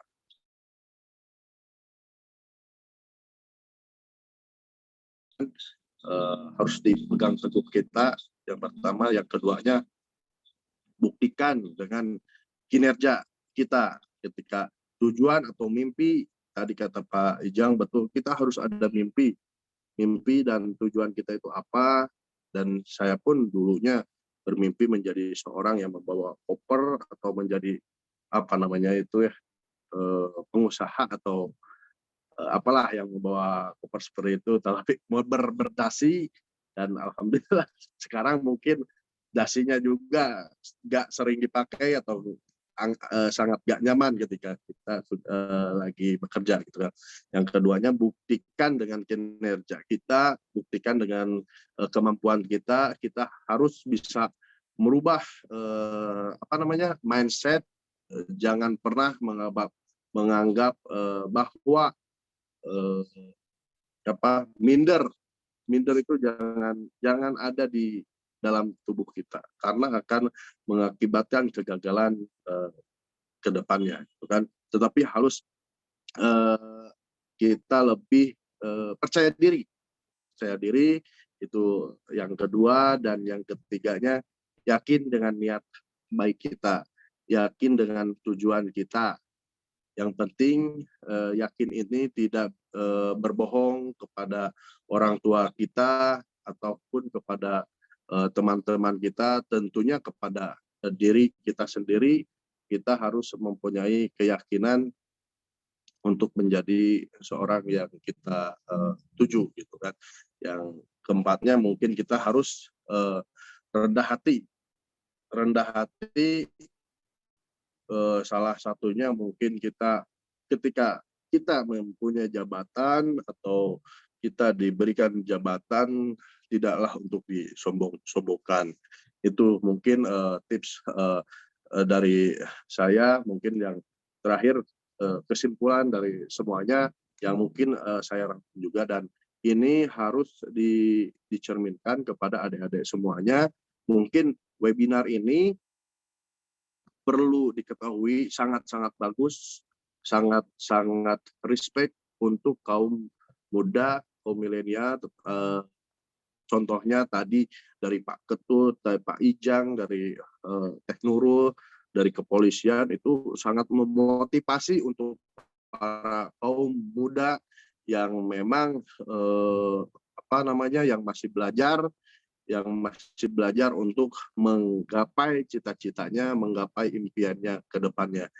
Tadi yang salah satunya Kang Saiman ini mungkin bisa menjadikan salah satu contoh, dan saya pun bisa menjadikan inspirasi dari Musia. Mungkin masih muda, 33 tahun, tetapi ketika pengalaman ataupun lahir ke dunia memakan asam garam itu, Pak Ijang dan Pak Ketut ini lebih awal dan lebih mengetahui yang ada di permasalahan di Cianjur. Mungkin seperti itu. Dan kesimpulannya, pelajaran dari semuanya kita ambil, dan tentunya dari pengalaman hidup saya sebagai di karir di politik, yaitu harus optimis, pantang menyerah, jangan cepat minder, harus bisa menghadapi tantangan atau ancaman. Nih, di politik itu banyak tantangan atau ancaman memang seperti itu, cuman kita harus bisa menyikapinya dan harus bisa berusaha. Yang kita jalani, kita harus memiliki keyakinan juga.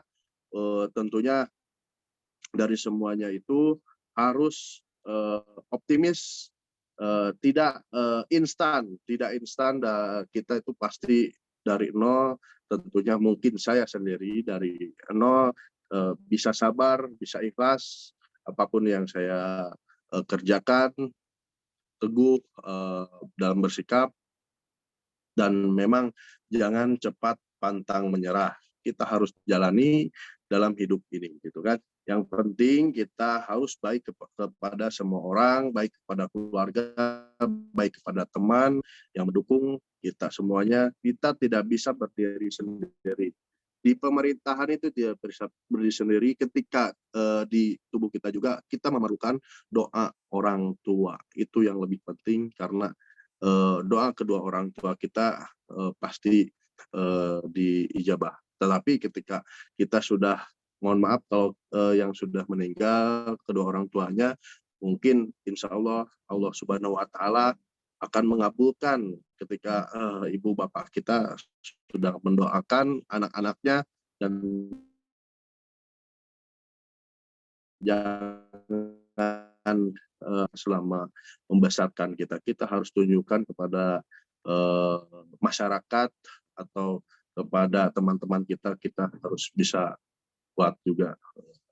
Dan mungkin nanti di akhir saya menutup acara ini, mungkin mohon maaf saya undur diri terlebih dahulu ada video mungkin dari saya, mohon ditayangkan selama saya sebelum menjadi anggota DPRD dan setelah menjadi anggota DPRD, dan sedikit ada kegiatan dari saya. Mungkin tidak ada kesuksesan yang bisa kita capai seperti membalikkan telapak tangan. Tidak ada keberhasilan tanpa kerja keras, keuletan, kegigihan, kedisiplinan. Semangat terus buat adik-adik, dan terima kasih untuk moderator, terima kasih untuk Kang Saiman, terima kasih untuk Pak Ijang, Pak Ketut, dan Bu Nurul, dan Ibu Kepala MAN, dan rekan-rekan semuanya. Alhamdulillah mungkin webinar ini wajib dan harus dikembangkan yang lebih luas. Kalau bisa SMA selain MAN harus bisa mengadakan webinar seperti ini untuk kemajuan kita semua, khususnya di Kabupaten Cianjur. Terima kasih. Wassalamualaikum warahmatullahi wabarakatuh. Waalaikumsalam warahmatullahi wabarakatuh. Terima kasih Pak Ganjar yang sudah menyempatkan hadir bersama kami. Mudah-mudahan banyak sekali ilmu yang kita dapatkan ya dari beliau. Mudah-mudahan acara dan urusan beliau dapat lancar, apapun itu urusannya, semoga lancar ya Pak. Bapak hatur nuhun Pak. Oke, kita lanjut aja nih ya ke Ibu Nurul nih. Menurut Ibu Nurul gitu, pandangan Ibu Nurul selaku kaum wanita atau kaum hawa gitu, melihat sekarang anak muda yang aktivis banget gitu. Melihat anak muda yang sekarang aktif banget, itu seperti apa sih gitu? Menurut pandangan dari kaum hawa gitu. Silakan Bu. Kalau menurut kaum hawa pandangannya, karena kalau mungkin saya pada saat itu usianya masih muda, ngelihat Kang Saiman itu pasti lope-lope. Kalau zaman sekarang tuh sarangeo gitu kan. Jadi luar biasa banget, Kang Saiman ini adalah contoh yang luar biasa. Jadi untuk adik-adik para peserta webinar saat ini, khususnya seluruh para siswa-siswi MAN yang mengikuti kegiatan saat ini, apapun impian kalian, apapun cita-cita kalian, karena tidak ada usaha yang mengkhianati hasil. Jadi contoh Kang Saiman saat ini tadi yang disampaikan oleh Pak Kanit, Pak Ijang, itu semua sudah mewakilkan apa yang ingin saya sampaikan. Tapi kalau di sini bahasanya kaum hawa, jadi karena saya sekarang sudah umur di atas Kang Saiman, jadi kalau saya mau bilang lope-lope takut salah persepsinya. Jadi yang penting saat ini saya sebagai kakak, mungkin saat ini saya bangga mempunyai Kang Saiman yang berada khususnya dari MAN, yang saya juga sebagai alumni Madrasah Aliyah Negeri 2 walaupun di Kota Bogor, kita tetap sama Madrasah Aliyah. Jadi sukses terus buat Kang Saiman yang tadi disampaikan, selagi itu baik, jangan hanya bisa protes tapi berikan yang terbaik untuk bangsa dan negara tercinta kita ini. Oke, terima kasih moderator. Hebat banget. Berbicara tentang tadi kalau misalnya ada kalau misalnya ibu itu seumuran dengan beliau, ibu lop-lop banget gitu ya tadi. Nah, pasti ibu banyak sekali nih banyak sekali gitu orang yang sekarang kaum Adam juga saat melihat ibu gitu yang wow gitu, notabene seorang polisi gitu. Kemudian, ibu boleh nggak nih ngomong-ngomong kita buka maskernya nih sebentar gitu. Kita lihat nih seberapa cantiknya gitu. Enggak, karena ini kan kita masih dalam situasi pandemi. Sedikit ya. Masih ini, kebetulan lagi Nah, jadi pipinya agak tembam Nah, karena sekarang saya ini sedang sudah sangat bahagia memiliki keluarga dan menikmati tugas saya. Jadi sekarang berat badan saya naik, jadi agak gemuk. Jadi efek masker ini sebenarnya menguntungkan untuk menutupi. benar.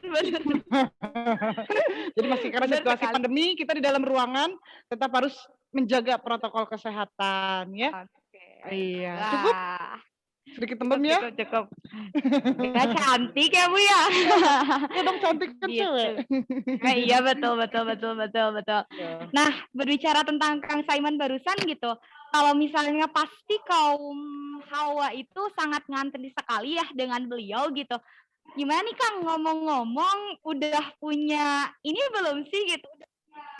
Apa tuh namanya tuh? Boleh dibantu panitia lain gitu? Mungkin maksudnya sudah punya kriteria khusus belum gitu. Semoga saya tidak masuk kriterianya. Iya benar. Jangan-jangan nanti ada syarat lagi. Syaratnya harus ini. Waduh, berat banget nih syaratnya katanya kan gitu. Tapi jangan jual murah. Laki-laki itu jual mahal. Ya, betul. Oke, gimana nih Kang Saiman? Apakah Kang Saiman itu terpesona. punya kriteria ini? Iya, benar. Coba kita Tapi tanya nih ya, supaya jangan lihat Bu Nurul terus. kita coba tanya nih ya, kita supaya santai dulu nih gitu, kita relax dulu dengan pertanyaan yang ya sederhana gitu, tapi sangat bermakna gitu. Boleh nih Kang Saiman, gimana nih? Apa kriteria? Tanya lagi beliaunya, hadirin sekalian, kriteria apa gitu ya? Ini kriteria mungkin kalau misalnya sekarang Kang Saiman kan udah dibilang udah 19 tahun gitu ya, bentar lagi udah menjadi mahasiswa. Pasti banyak sekali gitu yang menanyakan seorang apa sih atau bagaimana sih gitu, perempuan seperti apa yang memang sekarang Kang Saiman mimpikan untuk di masa depan gitu. Oke, baik. Mungkin kalau berbicara mengenai hal ini itu terlalu jauh mungkin ya. Saya masih pelajar, masih harus menyiapkan juga masa depan.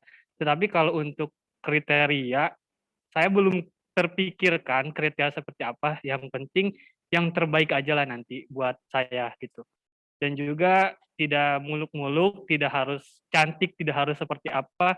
Ya yang terbaik aja lah, yang dikasih Allah. Insya Allah itu yang jadi apa? Yang jadi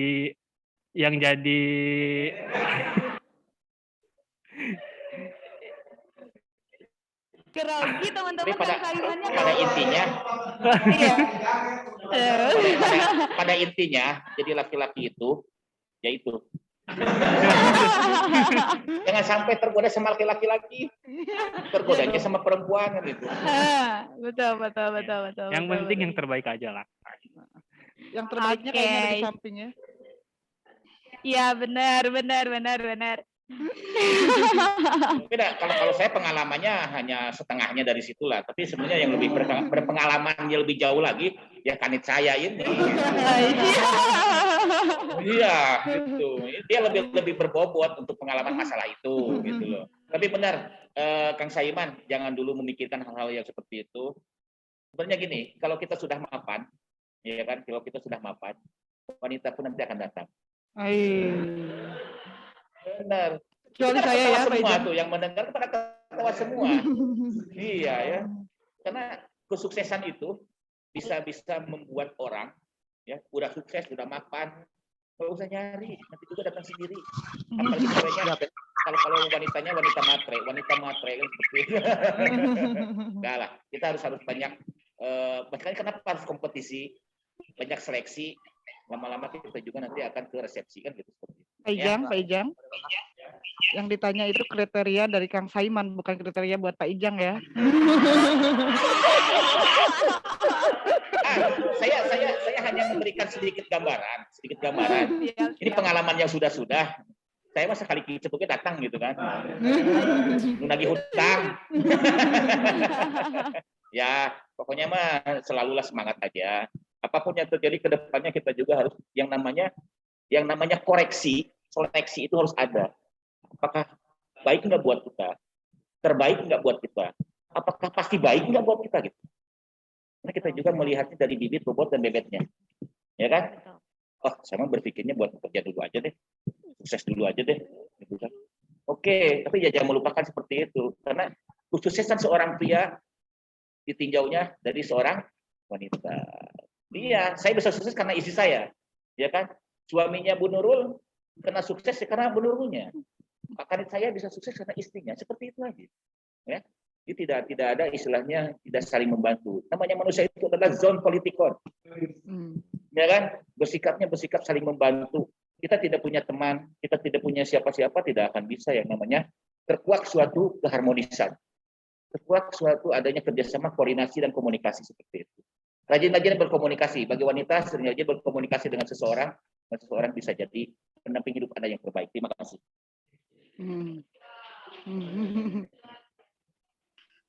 Wow, luar biasa sekali ya. Jadi untuk Kang Saiman itu tadi katanya kriterianya gitu. Nah, untuk kaum hawa yang mau gitu, silakan Google Form-nya udah terbuka katanya gitu. Belum terbuka. Gitu. Nah, udah nih, udah santai nih ya. Kita lanjut nih, Ibu Nurul nih. Ya. Sekarang kan Ibu gitu sebagai ibu rumah tangga juga gitu. Dan pastinya Ibu juga sekarang bertugas di kepolisian juga. Nah, bagaimana sih cara Ibu memanage waktu antara ibu rumah tangga dan kepolisian gitu? Silahkan Ibu. Ini pertanyaannya yang saya senang jawabnya. Jadi jadi pada saat ini saya selaku anggota Kepolisian Republik Indonesia, selaku istri, dan selaku seorang ibu. Jadi di sini bagaimana cara membagi waktunya? Ya tetap saja kan walaupun kita bekerja itu kalau untuk wanita tetap ada batasan. Jadi kalau misalnya setelah kegiatan tugas kita, yang penting kita tugas dari pagi berangkat dan waktunya pulang kita segera pulang. Dan anak itu tetap juga butuh kita sebagai seorang ibu. Nah kalau di sini saya menerapkan waktu untuk anak saya, misalnya saya pulang kerja, saya langsung fokus ke anak, ya waktu-waktu tertentu misalnya saya fokusnya itu nanti setelah maghrib kita bersama-sama sholat berjamaah atau dia ke masjid, setelah pulang dari masjid kita ngaji, dan setelah itu kita menanyakan kegiatan apa saja hari ini nak, gitu kan, apa saja yang dilakukan, terus kalau misalnya ada ini hari hafalan, ya kita coba untuk mengetesnya kembali, dan tetap dengan penuh kasih sayang ya kepada seorang anak. Dan kalau untuk suami, kebetulan suami juga jadi institusi Polri, jadi sama-sama mengetahui bagaimana keadaan pekerjaan seorang istrinya. Jadi alhamdulillah suami pun pengertian dan tetap saya pun waktu membaginya sudah pada bagian masing-masing. Jadi kapan saya menjadi seorang polwan, kapan saya menjadi seorang istri, dan kapan saya menjadi seorang ibu, itu pasti otomatis sudah berjalan dengan sesuai. Dan tetap apapun yang saya lakukan, ataupun apapun yang akan saya kerjakan hari ini, saya selalu meminta restu atau izin dari suami. Hari ini ada kegiatan ini, hari ini ada kegiatan ini, jadi apa yang saya kerjakan, insya Allah selalu saya sampaikan kepada beliau. Mungkin kalau untuk pembagian waktu, itu udah berjalan sesuai waktunya gitu. Wow, luar biasa Itu sekali namanya nih ya. wanita. Ini adalah wanita Ya, terhebat bagi saya. Ya, Bagi betul. terhebat. Suami istri bekerja di kantor yang sama, bisa membagi istilahnya waktu untuk keluarganya. Bagaimana membaginya? Yaitu luar biasa sekali. Dia tidak memandang capek udah kerja, males masak, males nyuci, itu urusan apalah gitu kan. Tapi ini saya terus terang, memang sama Bu Nurul ini adalah Bu Nurul adalah partner saya. Ketika ada kegiatan atau acara, inilah yang namanya duo MC. Kita sering membawakan acara apapun, kalau tanpa Nurul rasanya hampa. Nurul pun kalau nge-MC tanpa saya rasanya resah gitu kan. Jadi saya salutnya seorang polwan bisa mengurus rumah tangga, dua-duanya suami istrinya bekerja. Itu bagaimana membaginya? Luar biasa, wanita terhebat kalau saya. Ya kan? Wih, hebat banget. Jadi di samping itu juga ya berpikirnya kepada adik-adik yang sekalian yang mendengarkan di webinar ini, ya istilahnya semangatlah. Apapun kedepannya itu, orang pengen jadi polwan, pos Bu Nurul. Tapi jangan sampai laki-laki, saya mau pengen jadi polwan.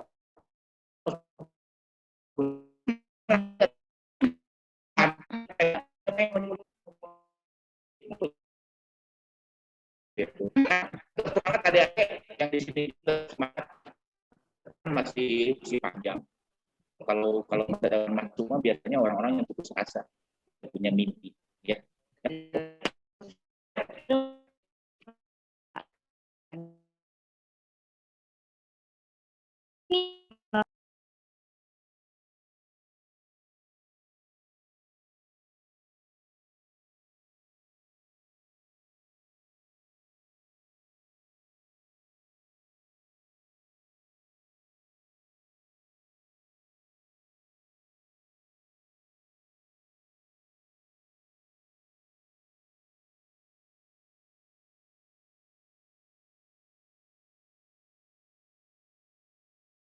Pengetahuan kita akan lebih luas. Jadi teman-teman silakan, ada yang mau bertanya nggak nih partisipan? Jangan sampai ini webinar webinar berlangsung teman-teman pada kabur atau teman-teman pada tidur gitu. Padahal ini webinar sangat ramai sekali. Ya benar, sangat ramai sekali, dihadiri oleh hebat juga gitu.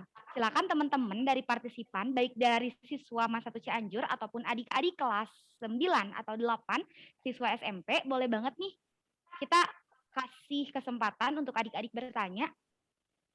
Boleh? Apakah ada yang mau ditanyakan nih?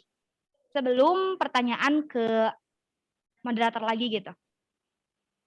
Ayo dong. Nah, ini nih ada dari salah satu siswa MAN 1 Cianjur. Beliau bertanya, izin bertanya buat Kak Nurul. Bagaimana cara membuat prestasi di bidang kepolisian?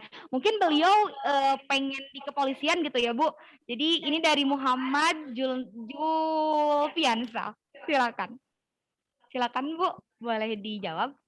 Iya, maksudnya tadi bidang prestasi mau jadi polisi atau prestasi sudah jadi polisi? Pertanyaannya.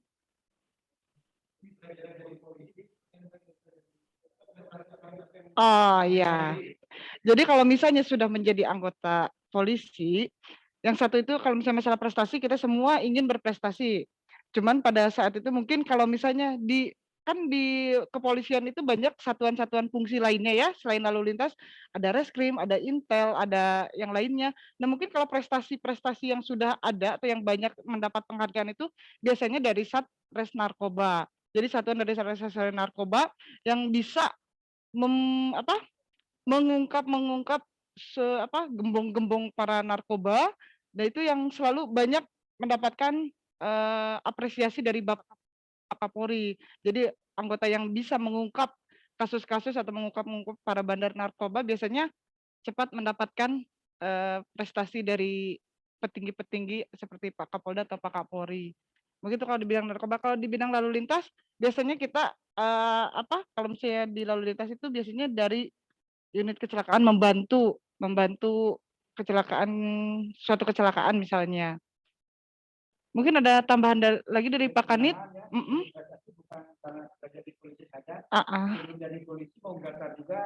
Sudah menerapkan prestasi.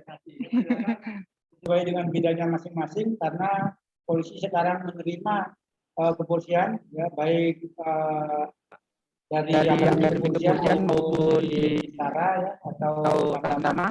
Nah ini prestasi apa? Bisa sepak bola, bisa Al-Quran, prestasi apapun ya. Silakan ada ini pun prestasinya harus tingkatnya nasional ya. Kalau tingkatan dari kabupaten, provinsi bersama dengan yang lain.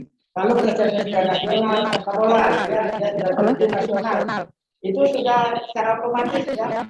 Mereka bisa diterima ya. Makanya sama-sama pada buku yang beliau ini, apapun keterampilannya silakan dipacu sehingga mendapat satu prestasi paling tidak secara nasional ya. Ini seperti contohnya ya, rekan kita ya.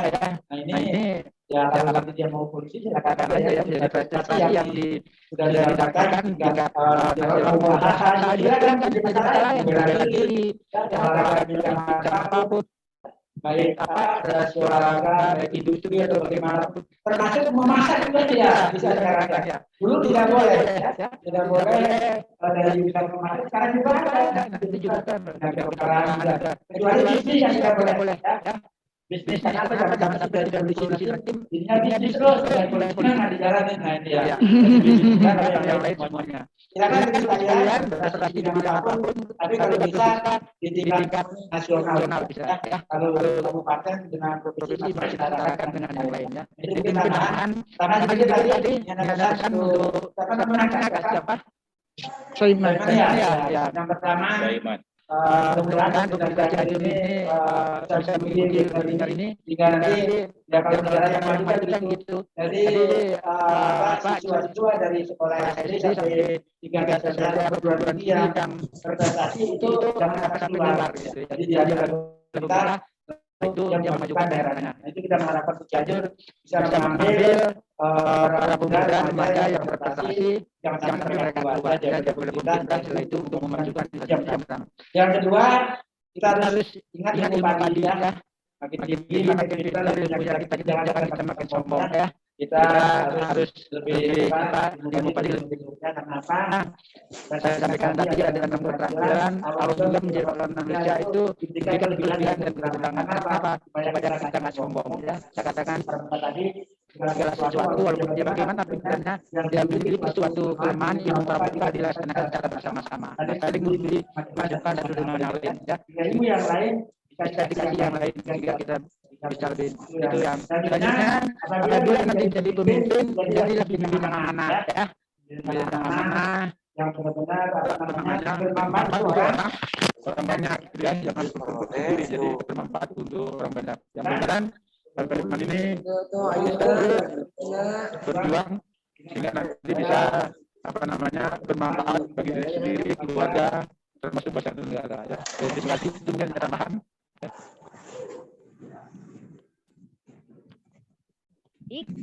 Nah, berbicara tentang seorang kepolisian, terus kemudian berbicara juga tentang seorang aktivis, berbicara tentang seorang politikus gitu ya. Pasti tidak jauh dari kepemimpinan dan organisasi gitu. Dari ruang lingkup seorang ketua, baik ketua OSIS tingkat sekolah, DPRD yang notabene masuk ke dalam dunia hukum dan politik. Nah, menurut Ibu dan Pak Ijang, kemudian Pak Ibtu gitu, pentingnya hukum di kalangan anak muda dan pelajar itu seperti apa sih gitu, Pak? Silakan bisa dijawab oleh Pak Ijang dulu atau Bu Nurul dulu atau Pak Ibtu dulu gitu.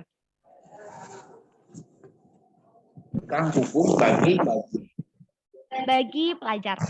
Bagi pelajar. Ya. Ya kalau pelajarnya tidak punya salah ngapain dihukum? Kalau mereka tidak melanggar, ya kan, tidak melanggar sesuatu hal yang istilahnya tidak mengakibatkan kriminalitas ataupun pidana dan segala macamnya. Kategorinya saya nanya ini hukumnya hukum apa gitu. Hukumnya hukum apa? Apakah maksudnya hukumnya hukum pidana, perdata atau hanya hukum sanksi sosial saja? Di kalangan pelajar itu kan banyak. Jadi kalau memang di dalam pidana biasanya kalau memang di bawah umur siswa atau pelajar tersebut kalau memang tersangkut pidana itu biasanya tidak dihukum. Tidak ada yang masanya tahanan tidak ada. Kalau memang itu tidak berat, jadi pidananya misalkan belum diputuskan oleh pengadilan. Jika mereka sedang bersalah, mereka jadi tahanan rumah. Di tahanan rumah dan seperti itu. Ya kan? Karena apa? Karena di dalam undang-undang di KUHP pun menjelaskan, anak di bawah umur tidak ada penahanan, tetapi ada tahanan rumah. Dan itu harus didampingi oleh orang tua ataupun pihak dari kuasa hukumnya. Ketika diperiksa pun itu harus didampingi juga. Kalau memang itu siswa tersebut adanya sangkut tindak pidana. Tapi untuk masalah sanksi dan segala macamnya itu biasanya dan tujuannya itu adalah untuk membuat sebenarnya anak di bawah umur kalau memang kena sanksi atau hukuman itu membuat jadi trauma Pak kalau nggak salah. Trauma yang psikisnya itu terganggu nantinya. Dan itu bisa membuat frustasi yang benar-benar frustasi. Sama halnya ketika diputuskan oleh Kabogo kan gitu. Ya kan? Jadi frustasi, beda lah frustasi. Ini frustasi, ya Allah, frustasi ini saya, kenapa masalah ini begitu berat. Nah jangan sampai anak itu masuk ke misalkan ditahan oleh kepolisian, ditahan karena tindak pidana, dikurung gitu, itu psikisnya itu akan timbul, akan mengakibatkan psikis yang istilahnya timbulnya itu bagaimana ya? Jadi mereka semua itu bisa down. Jadi pikirannya sudah buntu. Apa yang harus dilakukan? Dan biasanya seperti itu bisa mengakibatkan banyak sih yang terjadi ketika pelajar atau masih siswa di bawah umur kena sanksi atau hukuman atau ditahan sama kepolisian, itu banyak yang stres. Banyak yang pikirannya itu sampai tidak berpikir panjang. Maaf, sampai bunuh diri, sampai apa gitu kan, kayak stres seperti itu. Jadi di kita pun masalah hukum itu dilihat dari permasalahan apa yang permasalahan itu bisa diungkap ataupun masalah ini bisa diselesaikan atau tidaknya itu tergantung dari kedua belah pihak, termasuk penyidiknya ataupun istilahnya polisi yang menangani tersebut. Tapi biasanya ujung-ujungnya ketika memang ada permasalahan, contoh tawuran antar pelajar saling berantem, ketangkap sama polisi, ada yang membuat pelajar tersebut cacat, ya kan, cacat, misalnya ada kaki patah atau istilahnya tangannya buntung lah macam-macam. Itu nanti tetap di pengadilan atau di kejaksaan itu tetap diproses. Pada ujung-ujungnya nanti adanya yang namanya mediasi. Apakah ini bisa diselesaikan kekeluargaan atau tidak? Gitu kan? Kenapa? Karena saya juga membaca kalau seorang anak kalau sudah tersangkut pidana dan dimasukkan ke penjara, itu psikisnya pasti terganggu. Tidak ada yang namanya pasti terganggu. Jangankan anak-anak, anak orang dewasa aja, kalau memang tidak terbiasa masuk ke kantor polisi, coba kalian yang tidak pernah masuk ke kantor polisi, pasti ada rasa takut. Ketika masuk polisi, jual dicarekan, "Hei, kemana?" Misalkan seperti itu. "Hei, mau kemana?" Disertak, kudu jaga, trauma lah. Aduh, beruang polisi dicarekan, nanya aja padahal. Jadi seperti itu ya. Jadi ya kita juga melihat dari situasi kondisi permasalahannya, apakah hukum itu berat atau tidak, apakah bisa dimusyawarahkan atau tidak. Sebenarnya yang membuat undang-undang kan manusia juga, komputer aja yang membuat manusia, ini bisa dimatiin, undang-undang juga sebenarnya bisa dirubah. Jadi kalau masalah hukum itu tergantung permasalahannya bisa diselesaikan atau tidak. Jadi kita tidak berpikir hukuman harus ini.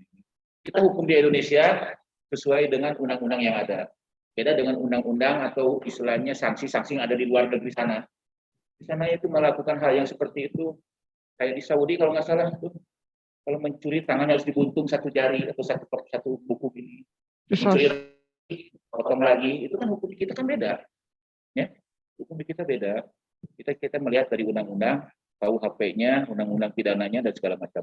Jadi seperti itu ya. Jadi pelajar apakah ada hukuman? Ada bagi mereka yang melanggar, tapi hukumnya terbatas.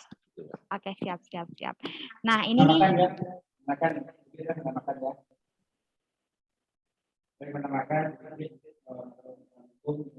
Apakah hukum itu hukum itu apa? Dan apa tujuan hukum? Jadi hukum itu adalah suatu aturan yang mengikat dan memaksa. Suatu aturan yang dibuat. Udah. Apabila dilanggar ada sanksi itu aja. Jadi aturan yang mengikat dan memaksa, apabila dilanggar dikenakan sanksi itu dulu. Kalau kita sudah tahu itu, insya Allah kita akan melaksanakan pelanggaran hukum. Terus tujuan hukum apa? Tujuan untuk masyarakat sejahtera. Kenapa sejahtera? Kalau masyarakat sudah tahu tentang kalau ini itu akan datang dia tidak melakukan seperti itu. Kita nanti tetap pada dia tidak mengalami pelanggaran hukum. Itu dikali juga bersama. Salah satu aspek kepala negara kita ini maju apa? Salah satu adalah dengan patuh dan aturan hukum yang ada. Jadi patuh dan pada aturan hukum yang ada. Kita patuh pada aturan hukum. Kalau tidak ada hukum, mau bagaimana? Mau bagaimana negara ini? Nanti kita seperti satu, seperti ayam. Tadi ada laki-laki perempuan di mana aja langsung ditaikin gitu ya. Nah, itu kalau tidak seperti itu kan kita suatu aturan hukum ya yang memaksa dan mengikat apabila diinikan apabila dilanggarkan dikenakan sanksi. Hukum ini sudah berbeda ya. Orang yang dapat dihukum orang yang gimana? Orang yang dapat dihukum yang sebelumnya sudah diatur oleh undang-undang peraturan. Jadi gitu. Kalau kita mencuri sekarang sebelumnya tidak diatur undang-undang, kita tidak bisa kita melakukan aturan hukum. Nah, gitu ya. Jadi namanya perbuatan yang dilakukan sebelumnya harus ada aturannya. Nah, aturannya tentang anak-anak itu ada. Sama di dalam suatu bersama. Nanti yang menentukan hukuman pidana mereka itu terjadi pada pengadilan. Ya, pengadilan. Karena polisi hanya prosedural. Ingat, polisi hanya prosedural. Yang menentukan salah benar dalam pengadilan. Polisi tidak boleh mengatakan polisi salah. Tahu dari mana polisi salah dia bukan pengadilan. Ya, ingat proses peradilan ini yang pertama polisi melaksanakan verbal ya. Untuk menentukan siapa yang salah, itu kejaksaan bagian penuntutnya, ya. Nanti di pengadilan ada bagian hukumnya. Jadi yang menentukan bukan polisi. Kalau nantinya polisi itu tuntutan dari mana? Ya apa? Ada kejaksaan yang mungkin ini kita lalu tidak daripada penyidikan itu polisi dan proses fakta yang ada di lapangan ya gitu ya. Nanti baru diberikan kepada kejaksaan. Nanti ada namanya turun ke 19 ya. Mengatakan berkas belum cukup harus dilengkapi oleh polisi. Nah, itu diajukan lalu namanya pintu satu ya. Di situ nanti apa namanya biasanya kemudian untuk menyerahkan tersangka maupun dilakukan persidangan nanti ya. Kalau sudah sekarang ada namanya dari keputusan apa namanya surat polisi namanya kesehatan secara RJ justice. Nah, jadi ada suatu tindakan pelanggaran hukum yang ancamannya tidak jadi 5 tahun. Nah ini bisa dilakukan secara RJ. Jadi itu pun mendapatkan sisi lain ya. Misalkan ada dua tersangka, dua korban, ada masyarakat, ada dari kejaksaan, ada dari pengadilan, ya, dari psikologi ini ngumpul bersama-sama sehingga nanti hari ini harus tidak pengadilan cukup sampai di kepolisian saja ya, itu namanya ada secara RJ restoratif ya, jadi tidak melalui proses hukum. Yang penting ya ini kita tahu dulu apa sih hukum itu ya, apa yang tujuan hukum. Kalau itu sudah tahu, insya Allah kita tidak melakukan. Kenapa? Namanya melanggar aturan hukum yang ada. Ya, sanksinya banyak, bukan melanggar hukum. Sanksi sosial ya, ada gimana kita nanti mungkin. Nah, yang lebih parahnya lagi di kita di Indonesia ini ya, maju orang yang terlibat pada permasalahan hukum, dia maunya diselesaikan secara hukum. Karena begitu dia kembali ke masyarakat, namanya sudah baik karena perbuatannya dilaksanakan secara hukum. Tapi kita di Indonesia tidak, beda ya, beda. Jadi orang yang melakukan suatu kejahatan sudah disidangkan, ya sudah diponis, begitu masyarakat tidak menerima. Ya, kenapa tidak menerima? Dinilainya seperti satu, anjing makanya tai aja, nah seperti itu. Karena manusia diciptakan oleh Allah ini dijadikan manusia lebih sempurna dari makhluk yang lain. Kenapa? Karena kita memiliki akal itu melakukan kejahatan terus-terusan seperti itu, karena kalau itu dia enggak menggunakan akalnya, berarti seperti satu aja. Nah itulah sulitnya karena kita tidak boleh menjadi sudah keluar dari keluarga. Mari kita rangkul bersama-sama ya, rangkul diajak kegiatan bicara seperti itu, sehingga dia merasa dirangkul oleh kita, sehingga dia tidak melakukan kejahatan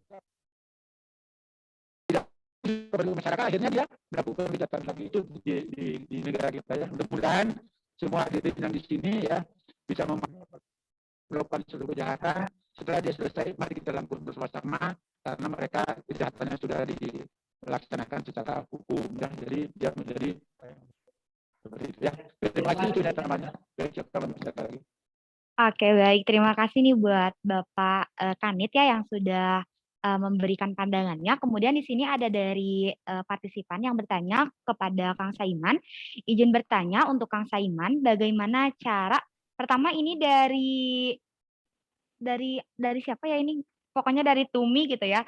Pertama izin bertanya untuk Kang Saiman, bagaimana caranya untuk bisa menumbuhkan kepercayaan diri ketika bergabung dalam berbagai organisasi karena sesuai pengalaman saya, ya Allah, ya. Karena sesuai pengalaman saya, ya.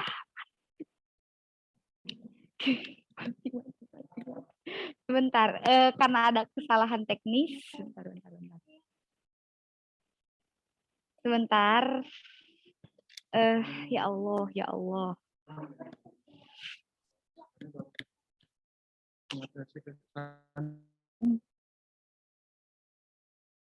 Udah. Baik, dari ini aja dulu ya, dari Kak Seli dulu nih. Assalamualaikum Kak, saya mau bertanya kepada Kak Saiman. Saya dari SMPN 4 Cibeber mau bertanya bagaimana caranya untuk mengatasi kecanggungan dalam berorganisasi. Misalnya kan kita beda-beda kelas nih, suka ada yang canggung antara kakak kelas dengan adik kelas. Nah, bagaimana cara mengatasinya? Dan juga cara untuk mengatasi kemalasan di era digital. Kemudian ini ada satu pertanyaan lagi nih Kang, langsung dilanjut aja, disatukan aja. Izin bertanya kepada Kak Saiman, bagaimana cara beradaptasi dengan baik di lingkungan sekolah, dalam organisasi, dan juga berorganisasi di luar sekolah. Mangga Kak Saiman, apakah bisa dipahami? Oke, siap. Oke, siap. Bagaimana cara mengatasi kecanggungan di organisasi antar kakak kelas dan juga adik kelas? Sebenarnya teman-teman, kalau misalnya kita mengikuti organisasi, itu kita berkumpul tidak hanya dengan rekan-rekan sebaya saja,